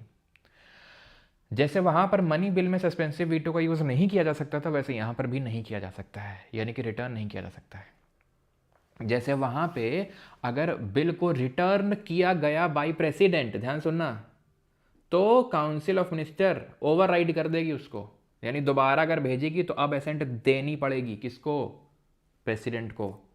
लेकिन स्टेट का लेजिस्लेचर का बिल अगर गवर्नर ने प्रेसिडेंट के लिए रिजर्व किया है, अगर किया है, तो अगर प्रेसिडेंट ने उस बिल को रिटर्न किया लेजिस्लेचर को, वो ओवर रूल नहीं कर सकती है। यानी कि ऐसा नहीं है कि अब बिल को फिर से अगर भेजा प्रेसिडेंट के पास, क्योंकि गवर्नर का कोई काम नहीं होगा यहाँ पे, तो प्रेसिडेंट को देनी ही पड़ेगी ना, ना, वो सिर्फ सेंटर के केस में है, यहाँ पे उसको वो ओवर रूल नहीं कर सकती है, बाईपास नहीं कर सकती है। जैसे वहाँ पर 112 में एनुअल फाइनेंशियल स्टेटमेंट था, बजट वर्ड कहीं मेंशन नहीं था, वैसे यहाँ 202 में एनुअल फाइनेंशियल स्टेटमेंट है। जैसे वहाँ राष्ट्रपति के नाम पे रखा जा रहा था बजट को, वैसे यहाँ राज्यपाल के नाम पे रखा जाएगा, सिंपल, ठीक है। वही सारे सब कुछ सेम हो जाएंगे आपके। अप्रोप्रिएशन बिल, ठीक है, 114 में था अप्रोप्रिएशन बिल, विनियोग विधेयक 90 ऐड कर दो 204 में, कि कोई भी पैसा नहीं निकाला जा सकता है सरकार के द्वारा बिना अप्रोप्रिएशन बिल को पास किए हुए, तो वैसे यहाँ पर भी है। वहाँ पर हमने ग्रांट पढ़े थे, कोई नई सर्विस आ गई है, पैसा खर्च हो गया एक्सेस में, कुछ एक्स्ट्रा पैसा चाहिए, तो उस केस में ग्रांट पास किए जाते हैं, तो वैसे यहाँ पर भी है। जैसे वहाँ पर वो कट मोशन वगैरह पास किए जा रहे थे, वैसे यहाँ पर भी है 206 में, ठीक है, सब कुछ सेम है। Rules of procedure regulating of financial business, language to be used, जैसे वहाँ पर 120 मैंने आपको पढ़ाया था कि नहीं पढ़ाया था, पढ़ाई होगा, बिल्कुल पढ़ाया होगा। तो वहाँ पर लैंग्वेज था कि लैंग्वेज क्या यूज़ होगी, हिंदी और इंग्लिश, और इंग्लिश सिर्फ 15 साल तक चलनी थी, 15 ईयर्स तक, लेकिन अभी तक भी वो चल रही है, तो 90 ऐड कर दो तो क्या हो जाएगा, 210 हो जाएगा। तो language to be used in the legislature, खत्म। जैसे वहाँ 117 में दिया हुआ था फाइनेंशियल बिल, 90 ऐड कर दो, 207 में हो जाएगा फाइनेंशियल बिल। जैसे वहाँ पे था 121 में कि restriction on discussion in the legislature, की लेजिस्लेचर में कोर्ट में कंडक्ट ऑफ जजेस डिस्कस नहीं हो सकता है, कि जजेस कि भाई जजेस क्या डिस्कस कर रहे हैं, उसी तरीके से 90 ऐड कर दो। 211 में है कि डिस्कस नहीं हो सकता लेजिस्लेचर में, restriction on discussion on the legislature about the conduct of जजेस। 122 में क्या था कि कोर्ट नहीं डिस्कस कर सकते हैं लेजिस्लेचर का। 121 में था कि लेजिस्लेचर कोर्ट का डिस्कस नहीं कर सकते, 122 में था कि कोर्ट लेजिस्लेचर का डिस्कस नहीं कर सकते। तो 211 में क्या है कि लेजिस्लेचर कोर्ट का डिस्कस नहीं कर सकता, 212 में है कि कोर्ट लेजिस्लेचर या फिर लेजिस्लेटिव प्रोसीडिंग्स को डिस्कस नहीं कर सकता है। 123 में क्या था, ऑर्डिनेंस था, अध्यादेश शक्ति थी, तो 90 ऐड कर दो या फिर 1 और 2 को इंटरचेंज कर दो, 213 आ जाएगा। Power of governor to promulgate ordinance during recess of the legislature. जब लेजिस्लेटिव असेंबली या अगर दोनों हाउस हैं, दोनों में से कोई एक हाउस भी नहीं होगा, ऐसे केस में गवर्नर लॉ बना सकता है। सर कैसे बनाता है ये बेटा बता चुके हैं पार्ट 5 में, गवर्नर वाला भी बता ही दिया था वहाँ पे। एक केस बताया था, उस केस को बताओ जरा। जो बिहार से एसोसिएटेड था वो केस। देन आपके इसके बाद आ जाता है chapter number 5 of part 6 high court 214 से 231, और ये है चैप्टर 6, ये है चैप्टर 5 जो हम कल पढ़ेंगे। हाई कोर्ट सुप्रीम कोर्ट साथ में करेंगे हम लोग, ठीक है। और ये है चैप्टर 6, और ये भी कल ही करेंगे, सबऑर्डिनेट कोर्ट भी, ठीक है। क्लियर। डीसी वाधवा केस था, खत्म, बधाई हो, खत्म हो गया लेक्चर। कुछ टफ लगा? कुछ टफ लगा आज? नहीं। डीसी बाधवा नहीं, वाधवा, ठीक है। चलो, तो जिसको भी रिकॉर्डिंग चाहिए हो लेक्चर की, नोट्स चाहिए हो, क्विजेस चाहिए हो, वो सारा कुछ एक्सेस ले सकते हैं बैच के अंदर। प्राइवेट टेलीग्राम ग्रुप का एक्सेस चाहिए, वो सारा कुछ आपको बैच के अंदर से एक्सेस मिल जाएगा। एंड इफ़ यू वांट कि भाई आपके पास एक हार्ड कॉपी हो जिसके थ्रू जो सारी चीज़ें आपकी लिखी हुई हों, आपको कुछ लिखना ना पड़े, आपको फ़ोन से ना पढ़ना पड़े, तो यू कैन रेफर फैटमैन। कुछ एक्स्ट्रा कुछ जो चीज़ें होती हैं 4 पॉइंटों में, उसको आप अलग से इसमें नोट कर सकते हैं, ऐड ऑन कर सकते हैं। सेकंड एडिशन का वेट मत करिए, बिकॉज उसमें थोड़ा सा टाइम लग सकता है। लिटिल बॉय की अगर बात करें तो ये पूरी MCQ बेस्ड है। अगर आपको MCQs में कमी फील होती है, आपको और MCQs लगाने हैं, तो आप लिटिल बॉय से लगा सकते हैं, ठीक है। Alright, discuss Riya this side, okay.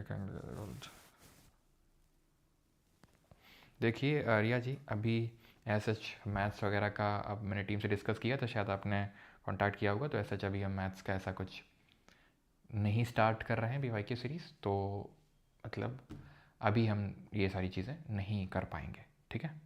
Alright, alright. सो अगर आपको दोनों बैच चाहिए, दैट इज़ इंग्लिश का भी चाहिए और इंग्लिश सर आज लिटरेचर पोर्शन भी शुरू कर रहे हैं आज से PSP सर। पहला लेक्चर आपको 12:30 बजे मिलेगा आज, तो और फिर वो कैब पोर्शन भी थर्सडे से शुरू होगा, ठीक है। तो फिर PSP सर भी दबा के मेहनत करने में लगे हुए हैं आप सभी के लिए। तो अगर आपको दोनों काइंड ऑफ बैचेस चाहिए, तो आप परमार 4.0 कूपन कोड का यूज़ कर सकते हैं for GK and English both, अगर आपको चाहिए हो तो। राइट, चलिए अब लगाते हैं क्वेश्चंस।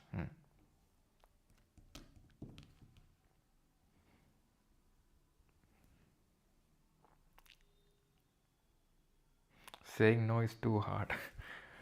बात तो सही है कि जो दो कुछ लोगों के लिए काफ़ी हार्ड होता है ना बोलना। बिल्कुल।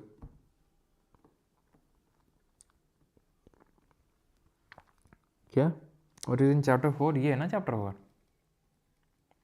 चैप्टर 1 में जनरल था, चैप्टर 2 में स्टेट एग्जीक्यूटिव था, चैप्टर 3 में स्टेट लेजिस्लेचर था। ये है चैप्टर 4, ये रहा चैप्टर 4। जैसे वहाँ चैप्टर 3 में था ऑर्डिनेंस, ऐसे यहाँ चैप्टर 4 में। ओके, क्वेश्चन कल करें? क्यों क्यों कल क्यों करें? कल करें, करो जल्दी से, ज़्यादा नहीं है, थोड़ा ही है, कर लोगे, अच्छे बच्चे हो ना, करो जल्दी। होड़ बहुत फटता है लगे सर्दियों में, है कि नहीं? बात तो सही है। मालिक कुछ और, क्या कुछ और? थैंक यू कुछ नहीं, क्वेश्चन लगाओ। ये जो भाग रहे हो ना, घसीटते हुए लेके आएंगे घर से, ध्यान रखना।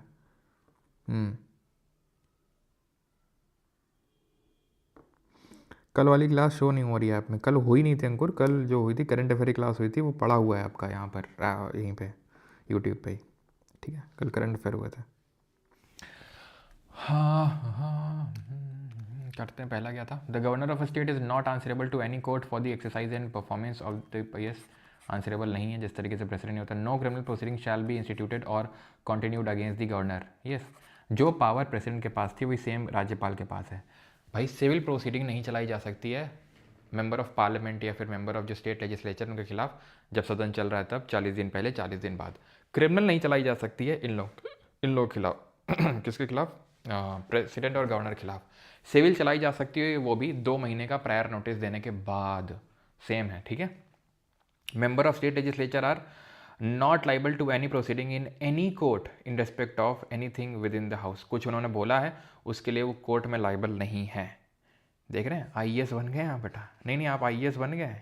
हाँ, इसीलिए तो धनुष भी आईएएस की प्रिपरेशन जब करने जा रहा है वो जो मूवी रिलीज हुई है इसीलिए तो पढ़ रहा है वो अपने नोट्स परमार एसएससी के, इसीलिए पढ़ रहा है वो। ठीक है, क्योंकि उसको पता है अब परमार एसएससी में जो है यूपीएससी के भी क्वेश्चन लगाए जाते हैं, तो कंटेंट इस लेवल का है कि भाई यहाँ से स्टार्ट किया जा सकता है और धीरे धीरे यूपीएससी लेवल पे पहुँचा जा सकता है। अब काफ़ी सारे मेरे स्टूडेंट हैं जो सिलेक्टेड हैं पुराने, they are now referring to these lectures, ठीक है, स्टार्ट करने के लिए यूपीएससी प्रिपरेशन। तो मैंने 4.0 रेफर कर दिया है उनको, आप समझ रहा हो, ठीक है, कि है इस लेवल का content. The constitution of India explicitly mentions that in certain spheres of the governor of, और ये मतलब चौंकाने वाली बात नहीं होगी कि क्योंकि उसमें यूपीएससी में सिविल सर्विसेज क्रैक करने में तो टाइम लगता है, तो आज से 1-2 साल बाद 3 साल बाद आपको कुछ ना कुछ आईएएस ऑफिसर्स भी देखने को मिलेंगे। ये मेरी भविष्यवाणी है, ठीक है, और ये सत्य होगी। 1-2 साल में आपको रुझान इसमें देखने को मिल जाएंगे, आप ही लोगों में से कोई ना कोई क्रैक करेगा। ऐसे क्रैक कर चुका एक स्टूडेंट है, लेकिन वो ऐसा इस बैच का नहीं, वो CDS CAPF बैच का है, ठीक है। खैर, तो उसका आई थिंक रैंक आया था टॉप 150 में उसका रैंक है, लेकिन उसने जो है अपने दोस्त के साथ उस लेक्चर्स को मतलब रेफ़र किया था, शेयर किया था, उसने खुद से नहीं बैच लिया था, उसके दोस्त ने लिया था और उसमें साथ में वो दोनों देखते थे। The constitution of India explicitly mentions that in certain spheres of the governor of a state acts in his और हर ओन डिस्क्रिशन। देखो अब यहाँ पर ध्यान समझना, जो एक चीज़ मैं आपको बताने जा रहा हूँ वो, ठीक है।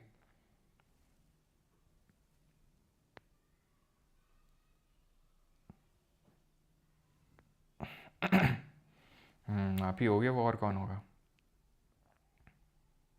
सर PSP सर का जो इंग्लिश 1.0 है वो अनअवेलेबल है, तो आप नया लो ना, 1.0 पे क्यों जा रहा है। 2.0 में सर ने डबल मेहनत कर रहे हैं, ठीक है। अच्छा, तो PSP सर भी मतलब कर ही रहे हैं, तो आप रेफ़र कर सकते हो 2.0। यहाँ पर आप ध्यान से सुना जो मैं आपको बता रहा हूँ। मैंने आपको एक लाइन बोली थी, prime minister do not have any constitutional discretion बोली थी, he has situational discretion. Constitutional discretion नहीं है, इसका मतलब है संविधान में ऐसा कहीं नहीं लिखा है कि वो अपने मर्जी से काम कर सकता है, अपने डिस्क्रिशन पे काम कर सकता है।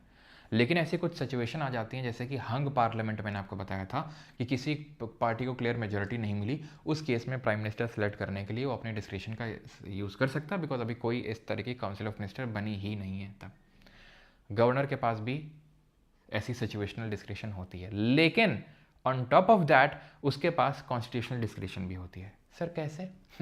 रिकॉल करो, रिकॉल करो, 112 में 89 ऐड करो, कितना आया था? 201। अनुच्छेद 201 में क्या लिखा हुआ है? President sorry governor can reserve the bill for president, यानी गवर्नर प्रेसिडेंट के लिए रिजर्व कर सकता है बिल बिना काउंसिल ऑफ मिनिस्टर की एडवाइस से, यानी कि ये हो गई कॉन्स्टिट्यूशनल डिस्क्रिप्शन। कॉन्स्टिट्यूशन में एक प्रोविजन मेंशन्ड है ऐसा जहाँ पर अपनी वो डिस्क्रिप्शन पे काम कर सकता है बिना काउंसिल ऑफ मिनिस्टर के एडवाइस के। तो उसके पास ऐसी सिचुएशनल तो है ही कि अगर हंग असेंबली हो गई तो वो चीफ मिनिस्टर सेलेक्ट कर लेगा अपने डिस्क्रिप्शन से, साथ ही साथ उसके पास कॉन्स्टिट्यूशनल डिस्क्रिप्शन भी है। The constitution of India explicitly mentions that in certain case spheres the governor of a state acts in his own description, अपने डिस्क्रिप्शन पे ये कॉन्स्टिट्यूशन में लिखा हुआ है, बिल्कुल लिखा हुआ है। जनरली ये हम जो देखते हैं कि constitution defines the term office of profit, constitution defines the term minority, तो वो गलत होते हैं, लेकिन यहाँ पर ये है डिफाइन कॉन्स्टिट्यूशन में लिखा हुआ है। The president of India can of his और own reserve a bill passed by the state legislature for his और her consideration without it being forwarded by the governor of the state concerned. ये क्या है? ये बोलता है कि जो राष्ट्रपति है, दैट इज़ जो प्रेसिडेंट है, वो अपने आप से भी बिल को रिजर्व कर सकता है। ऐसा नहीं कि अगर गवर्नर ने बिल को रिजर्व किया है तभी उसको वही लिखा ना कि भारत का राष्ट्रपति अपने आप किसी राज्य विधानमंडल द्वारा पारित विधेयक को भले ही वह संबंधित राज्य के राज्यपाल द्वारा ना भेजा गया हो, अपने लिए आरक्षित कर सकता है ना। This is wrong. बिना गवर्नर के रिजर्वेशन के उसके पास वो बिल नहीं पहुंचेगा, ठीक है, यानी कि गवर्नर को रिजर्व करना होगा अंडर आर्टिकल नंबर 201। ठीक है, option number A. Governor of a state may tender his और रेजिग्नेशन टू, किसको अपना इस्तीफा देता है? राष्ट्रपति को देगा। विच ऑफ द फॉलोइंग इज और करेक्ट? Not all duties. 11 बज चुके हैं, ठीक है। हाँ देखो, कमेंट में तुम लोग करने भी लगते हो स्पैम, है ना, मेरी भी नज़र पड़ी जाती है कमेंट में, नहीं टाइम पे। Not all UTs have LA, yes, only 3 have. UT of Puducherry has LA, yes, so option number C, both 1 and 2. Which of the following amendment further extended the reservation of seats for SCs and STs in the Lok Sabha and the State Legislative Assembly from 70 years to 80 years? बताइए। अब मैंने आपको again बता रखा है कि पहले 552 हुआ करती थी लोकसभा में, अब 550, 200 जो 2 एंग्लो इंडियन का नॉमिनेशन था इन दी लोकसभा बाई प्रेसिडेंट और बाई एक एंग्लो इंडियन का जो राज्यपाल नॉमिनेट करता था लेजिस्लेटिव असेंबली में, उसको खत्म किया जा चुका है 104th अमेंडमेंट से, और SC/ST का रिजर्वेशन बढ़ाया जा चुका है। SC/ST का रिजर्वेशन आर्टिकल नंबर 330 में दिया हुआ है लोकसभा के केस में, और लेजिस्लेटिव असेंबली के केस में दिया हुआ है अनुच्छेद नंबर 332 में, आर्टिकल नंबर 332 में। नॉट द स्ट्रेंथ ऑफ और चीफ बेनिफिट ऑफ बाइकैमलिज्म, निम्नलिखित में से कौन सा द्विसदनीय पद्धति का मुख्य लाभ नहीं है? सर गवर्नर के पास तो पूरी डिस्क्रिप्शन भी है, क्योंकि एडवाइस बाइंडिंग ही नहीं होती है उस पर, लेकिन एडवाइस तो लेनी होती है ना, बाइंडिंग नहीं है लेकिन लेनी तो होती है एडवाइस, तो डिस्क्रिप्शन नहीं बोल सकते हम उस केस में। हाँ प्लीज़ स्ट्रैटेजी CGL 2026 बमा दीजिए, ठीक है, बमा देंगे, ठीक है।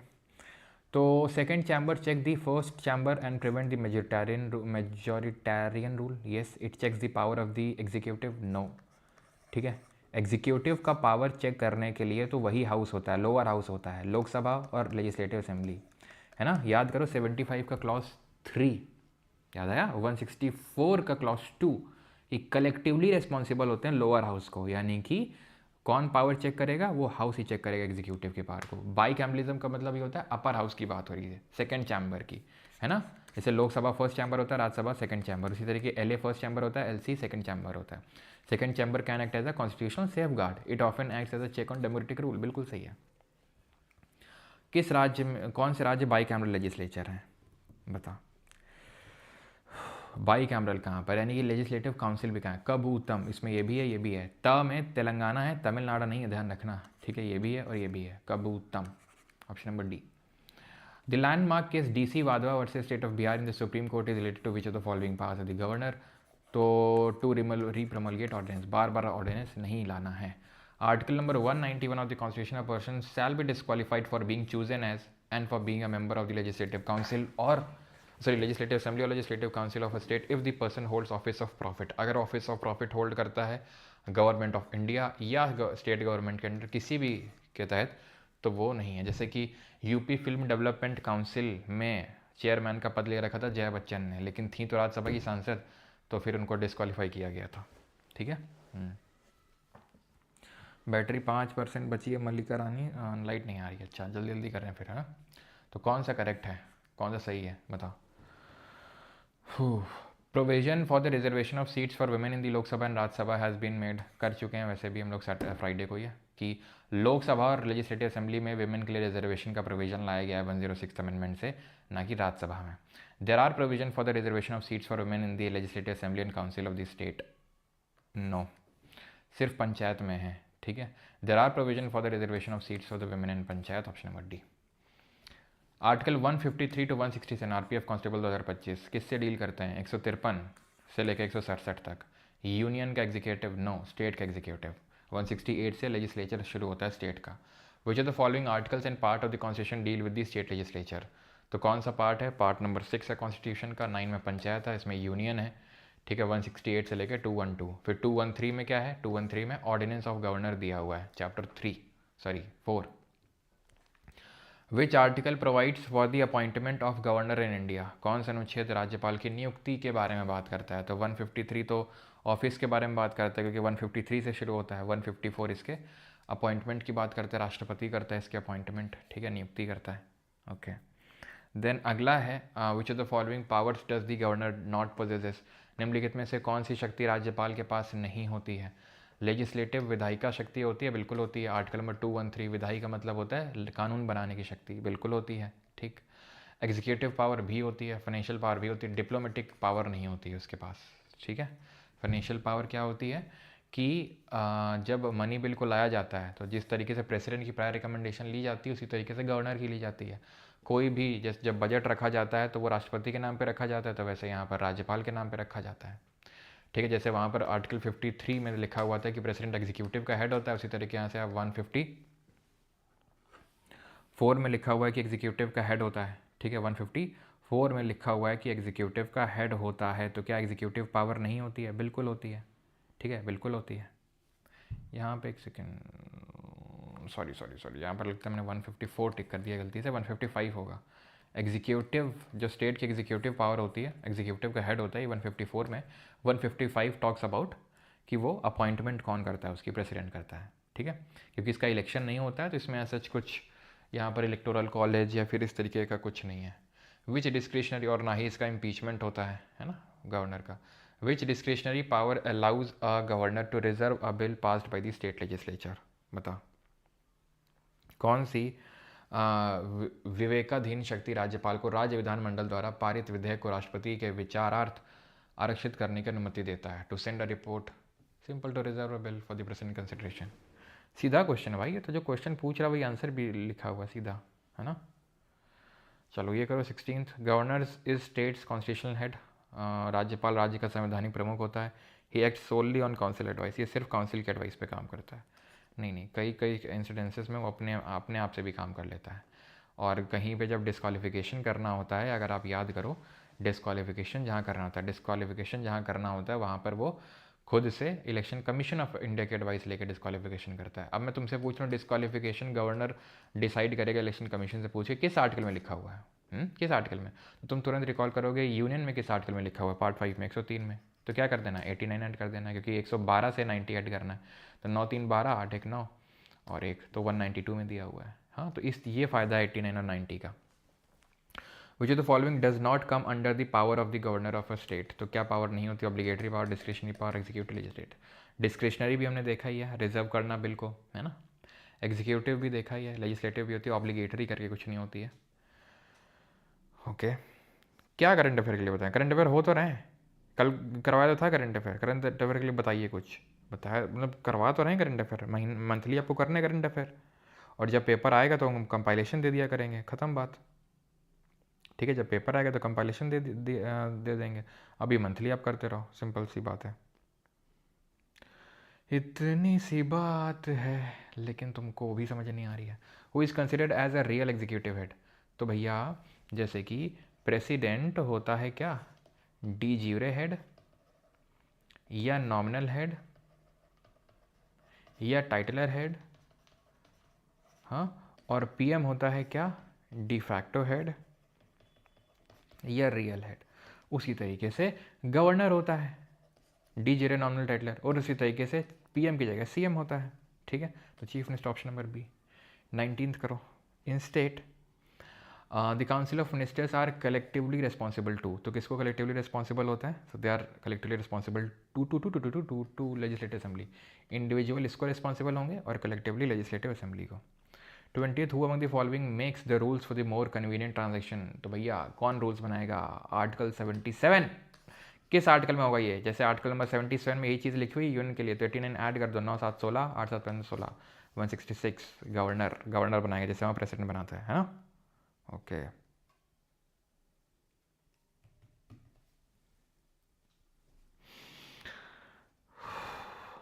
Who among the following decides on the question of disqualification of members of the state legislature in consultation with the election commission? कौन डिसाइड करेगा स्टेट लेजिस्लेचर के मेंबर का डिस्क्वालिफिकेशन? कौन है वो? कौन है, कहाँ से वो आया? गवर्नर है वो। Who administers the oath of office to the governor? राज्यपाल को शपथ कौन दिलाता है? आई शपथ। When will you announce weekly topper? कर ही देते हैं यार, मतलब वीकली टॉपर कर ही देते हैं। तो पॉलिटी टेस्ट 2 के टॉपर्स अनाउंस किया जाए, क्यों भैया, कर दिया जाए, कर ही दिए जाए फिर। चलो 25 तक क्वेश्चन लगाते हैं, फिर कर देते हैं 25 तक, ठीक है, लास्ट में। तो प्रेसिडेंट दिलाएंगे, आसान से क्वेश्चन है। According to Indian constitution which of the following power are not vested? क्या पावर नहीं होती गवर्नर के पास? Writ issuing power, discretionary, legislative, financial. Financial money bill recommendation चलाया जाता है, इसके नाम पे बजट रखा जाता है। लेजिस्लेटिव 213 डिस्क्रिशनरी भी हमने देखा है। Rate power supreme court high court के पास होती है, गवर्नर के पास नहीं होती है। Who among the following nominates 1/6 members to the legislative council of state. किस आर्टिकल में लिखा हुआ है ये, किस आर्टिकल में? तो 1/3 विधानसभा से, 1/3 लोकल बॉडी जैसे म्यूनिसपैलिटी और डिस्ट्रिक्ट बोर्ड से, 1/12 जो ग्रेजुएट्स हैं एटलीस्ट 3 साल के, 1/12 जो टीचर्स हैं, बच गए 1/6 nominated by governor in the field of लिसास plus cooperative movement, literature, science, art, social service and cooperative movement. So 1/6 members by the governor, option number C. Clear है? Last question, which of the following is not a function of chief minister of an Indian state. क्या निम्नलिखित में से कौन सा कार्य किसी भारतीय राज्य के मुख्यमंत्री का नहीं है? So coordinates the function of inter state public service commissions, guides the framing of the policies of the state, is the sole link between the council of minister and the governor, advises the governor। तो not a function, governor का advice करता है, yes. Link है उनके बीच में, yes. ठीक है, ये inter state public service commission में कोऑर्डिनेट करेगा, ये कोई फंक्शन नहीं है उसका। जो 78 में प्राइम मिनिस्टर का फंक्शन था, वही किस आर्टिकल में चीफ मिनिस्टर का फंक्शन है, जरा बताओ जल्दी से। According to constitution India, who may reserve a bill passed by the state legislative assembly for president का सेंट। कौन रिजर्व करेगा? According to Indian constitution which of the following is not a power of governor. Dissolve करे state legislature को, yes. Legislative assembly को dissolve कर सकता है। Vote करे during no confidence motion, prorogue कर सकता है, समन कर सकता है। वोट नहीं करेगा भाई, किसी हाउस का मेंबर थोड़ी ना वोट करेगा। क्या प्रेसिडेंट वोट कर रहा था लोकसभा राज्यसभा? क्यों? किसी हाउस का मेंबर नहीं था वो, ऐसे इसके पास वोटिंग पावर नहीं होगी। प्रोरोग कर सकता है, समन कर सकता है, डिसॉल्व कर सकता है लेजिस्लेटिव असेंबली को। Maximum strength of legislative council कहाँ लिखी हुई है? 169 में लिखा हुआ है ना? 169 में नहीं, 169 में तो उसके क्रिएशन और रेवोल्यूशन के बारे में लिखा हुआ है। 171 में लिखा हुआ है इसके कॉम्पोजिशन में, 1/3 से ज़्यादा नहीं हो सकते हैं, 40 से कम नहीं हो सकते हैं। 1/3 से ज़्यादा नहीं हो सकते, 40 से कम नहीं हो सकते हैं। ठीक है, जैसे लेजिस्लेटिव असेंबली में क्या है, 500 से ज़्यादा नहीं हो सकते हैं और 60 से कम नहीं हो सकते हैं। तो 1/3 मैक्सिमम है। और मिनिस्टर मैक्सिमम 15% से ज़्यादा नहीं हो सकते हैं लेजिस्लेटिव असेंबली का, और 12 से कम नहीं हो सकते हैं। सेकंड लास्ट क्वेश्चन है, who among the following has the power. अब वही है यार बार बार। ठीक है, ये वाला क्वेश्चन ठीक लग रहा है थोड़ा, ये कर लेते हैं। Centre state legislative relation, territorial extent of central and state legislation, distribution legislation following. क्या एस्पेक्ट है यहाँ पर? तो टेरिटोरियल एक्सटेंट क्या, कितना क्या है, डिस्ट्रीब्यूशन लेजिस्लेटिव सब्जेक्ट क्या है जो शेड्यूल नंबर 7 में है, कहाँ कहाँ सेंट्रल लॉ बनाएगा, कहाँ कहाँ स्टेट लॉ बनाएगा। ठीक है, parliamentary legislation in the state field, किस किस केस में पार्लियामेंट स्टेट सब्जेक्ट में लॉ बना सकता है। 5 केस बताया था, रिकॉल करो। राज्यसभा अगर स्पेशल मेजोरिटी से रेजोल्यूशन पास करते हैं, 2 या 2 से ज़्यादा राज्य बोलते हैं, राष्ट्रीय आपातकाल हो, राष्ट्रपति रूल हो, या कोई इंटरनेशनल ट्रीटी को एनफोर्स करना हो। ठीक है, तो 4 हो जाएंगे, ऑप्शन नंबर ए।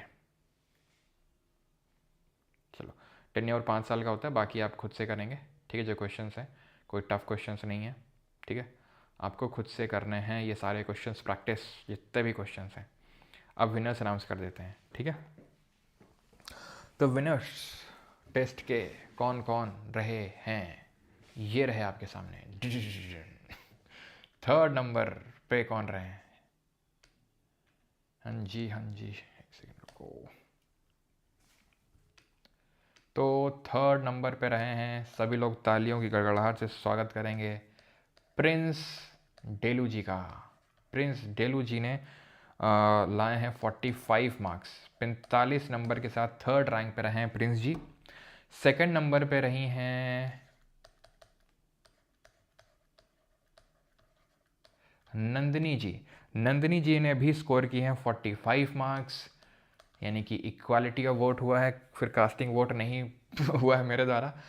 टाइम का यहाँ पर खेल हुआ, जिसकी वजह से नंदिनी जी ने प्रिंस जी को पछाड़ा और 1st रैंक पे रहे हैं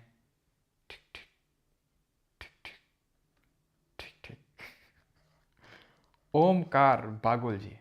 ठीक है, ओमकार बागुल जी ने, इन्होंने भी 45 मार्क्स सिक्योर किए, यानी कि टाई रहा है और टाइम कम लिया है ओमकार बागुल जी ने, इसलिए वो 1st पे हैं। नंदिनी जी ने उनसे ज़्यादा लिया है और प्रिंस जी ने उनसे ज़्यादा लिया था, यानी तीनों ही हमारे टॉपर्स 45 नंबर पे बैठे हुए हैं। और तीनों ही टॉपर्स को बहुत बहुत बधाई, लख लख बधाई आपको। ठीक है, और उम्मीद करते हैं अगले टेस्ट में हमें नए चेहरे देखने को मिलेंगे। तो क्या आप बनना चाहेंगे नया चेहरा? अगर बनना चाहेंगे तो टेस्ट अटेम्प्ट करिए उसके लिए। ठीक है, सभी लोग। वीकली टेस्ट आप ऐप में होता है। ठीक है, ऐप में 22 में हाई कोर्ट जज होगा ना। ओके एक सेकंड रुको, 22 क्या था, 22 क्या था, वोट में दो तो office to the governor chief justice of high. Yes yes yes yes, sorry sorry sorry sorry, कई बार होता है ना दिमाग में जो है कुछ और चल रहा होता है। गवर्नर अपना रेजिग्नेशन देता है प्रेसिडेंट को, ओथ तो दिलाएगा चीफ जस्टिस, जिस तरीके से प्रेसिडेंट को दिलाता है CJI, उसी तरीके से गवर्नर को दिलाता है chief justice of high court. Yes चलिए भाई, ऑलराइट, बाकी क्वेश्चन आप खुद से लगाएंगे, कोई डिफ़िकल्ट क्वेश्चन नहीं है, सारे आसान से क्वेश्चन हैं। एक क्वेश्चन कर लेते हैं, चलो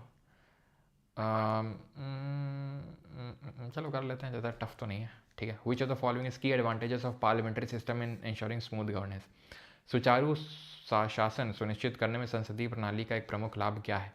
executive absolute power of the legislature, no, वो तो रिस्पॉन्सिबल होता है ना भाई लोकसभा का, तो एग्जीक्यूटिव तो। Judiciary controls both the legislature and executive, no, कोई कंट्रोल नहीं होता, डिवीजन ऑफ पावर होता है। PM can dissolve legislature, it ensure harmony cooperation between the, जो एकदम परिपक्व बढ़िया बढ़िया सा पढ़ने में लग रहा हो, लंबाडी मैडम लंबा क्यों, वो होता है। 69th अमेंडमेंट मैंने आपको बताया था पहले भी कि 69th अमेंडमेंट जो है 1991 का, इसने क्या किया था, स्टेटहुड ग्रांट किया था, नहीं भाई, इसने जो है क्या किया था, national capital territory of Delhi का दर्जा दिया था दिल्ली को, ठीक है, डिजाइनेटेड दिल्ली एज, ठीक है ये। और जैसे 15% की लिमिट होती है काउंसिल ऑफ मिनिस्टर में, सेंटर में भी और स्टेट में भी, लेकिन यहाँ पे दिल्ली लेजिस्लेटिव असेंबली के लिए, दिल्ली लेजिस्लेटिव असेंबली के लिए 10% की लिमिट होती है काउंसिल ऑफ मिनिस्टर्स के लिए, 10%, ठीक है।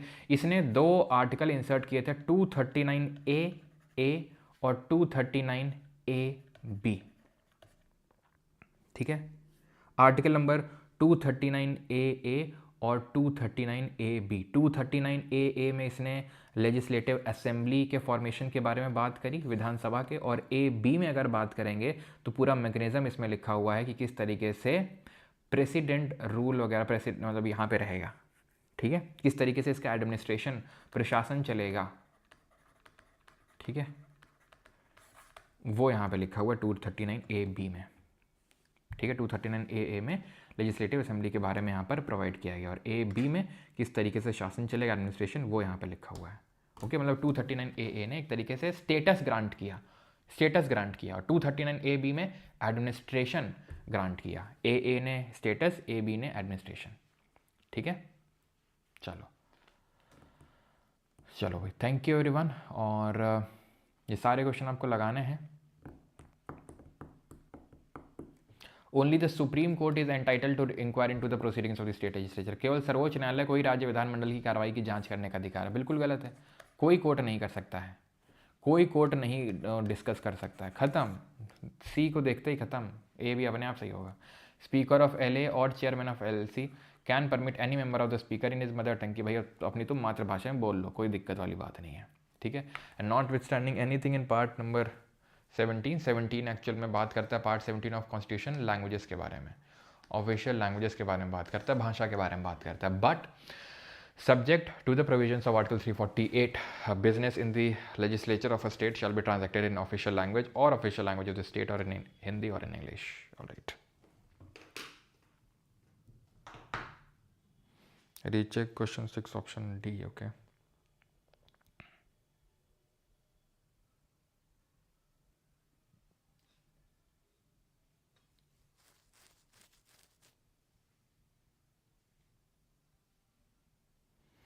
Which of the following is not the strength or chief benefit of bicameralism? इसमें से चीफ बेनिफिट क्या नहीं है।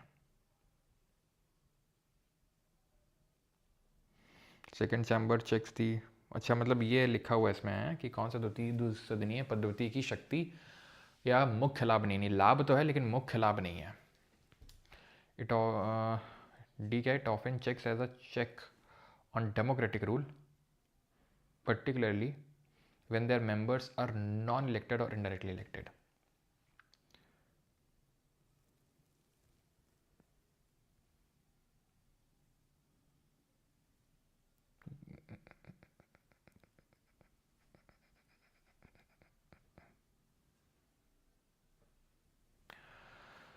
देखो भैया, राज्यसभा में ही नॉन इलेक्टेड और इनडायरेक्टली इलेक्टेड होते हैं, लोकसभा में तो होते नहीं हैं।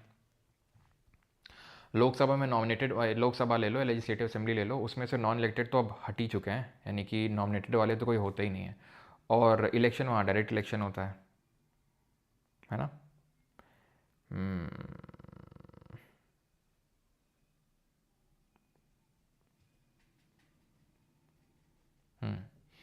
So not the strength of the or chief benefit of bicameralism. It often acts as a check on democratic rule.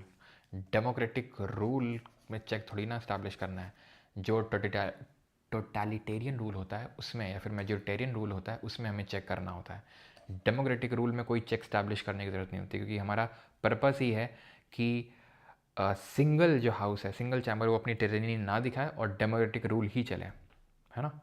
तो ऑप्शन डी ही यहाँ पर, क्योंकि सारे ही अगर हम देखें तो स्ट्रेंथ तो हैं, ठीक है, बिल्कुल ये बात सही है। I didn't notice this thing and that was this democratic rule, ठीक है। बट ऑप्शन नंबर डी, क्योंकि अगर मान लो डी की जगह कोई ऐसा चीज़ होता जो लिखा होता जो, या फिर नॉन डेमोक्रेटिक रूल होता यहाँ पे, तो फिर ऑप्शन बी होता उस केस में। लेकिन ठीक है, बी को भी हम थोड़ा बहुत कंसिडर कर सकते हैं, कंसिडरिंग 75 का क्लॉज 3 कि एग्जीक्यूटिव कलेक्टिवली रिस्पॉन्सिबल होती है, ठीक है, हाउस को, जो लोअर हाउस है, तो कहीं ना कहीं वो चेक स्टैब्लिश तो करता है एग्जीक्यूटिव थोड़ा बहुत। लेकिन हम यह प्रायः लोकतांत्रिक शासन पर नियंत्रण रखने का कार्य करता है। लोकतांत्रिक शासन पर नियंत्रण नहीं रखना होता है, जो गैर लोकतांत्रिक होते हैं उन पे नियंत्रण रखना होता है, ठीक है। बिल्कुल, तो यहाँ पर डी इसका आंसर होगा। This is not the strength और चीफ बेनिफिट ऑफ बाइकैम्पलिज्म। यस,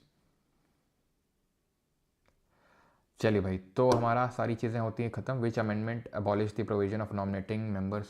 बताइए किस अमेंडमेंट ने नॉमिनेशन ख़त्म किया? 102 national commission of backward class को कॉन्स्टिट्यूशनल स्टेटस मिला, हम आगे पढ़ेंगे। 101 ने जीएसटी को कॉन्स्टिट्यूशनल स्टेटस दिया, जीएसटी लेके आया। 104 है ना, कर लेंगे आप, ठीक है, कोई ऐसा टफ नहीं। स्टेट लेजिस्लेटिव असेंबली में मैक्सिमम कितने मेंबर हो सकते हैं? 500, मिनिमम 60 हो सकते हैं। खैर, thank you everyone for joining this session and मिलते हैं कल।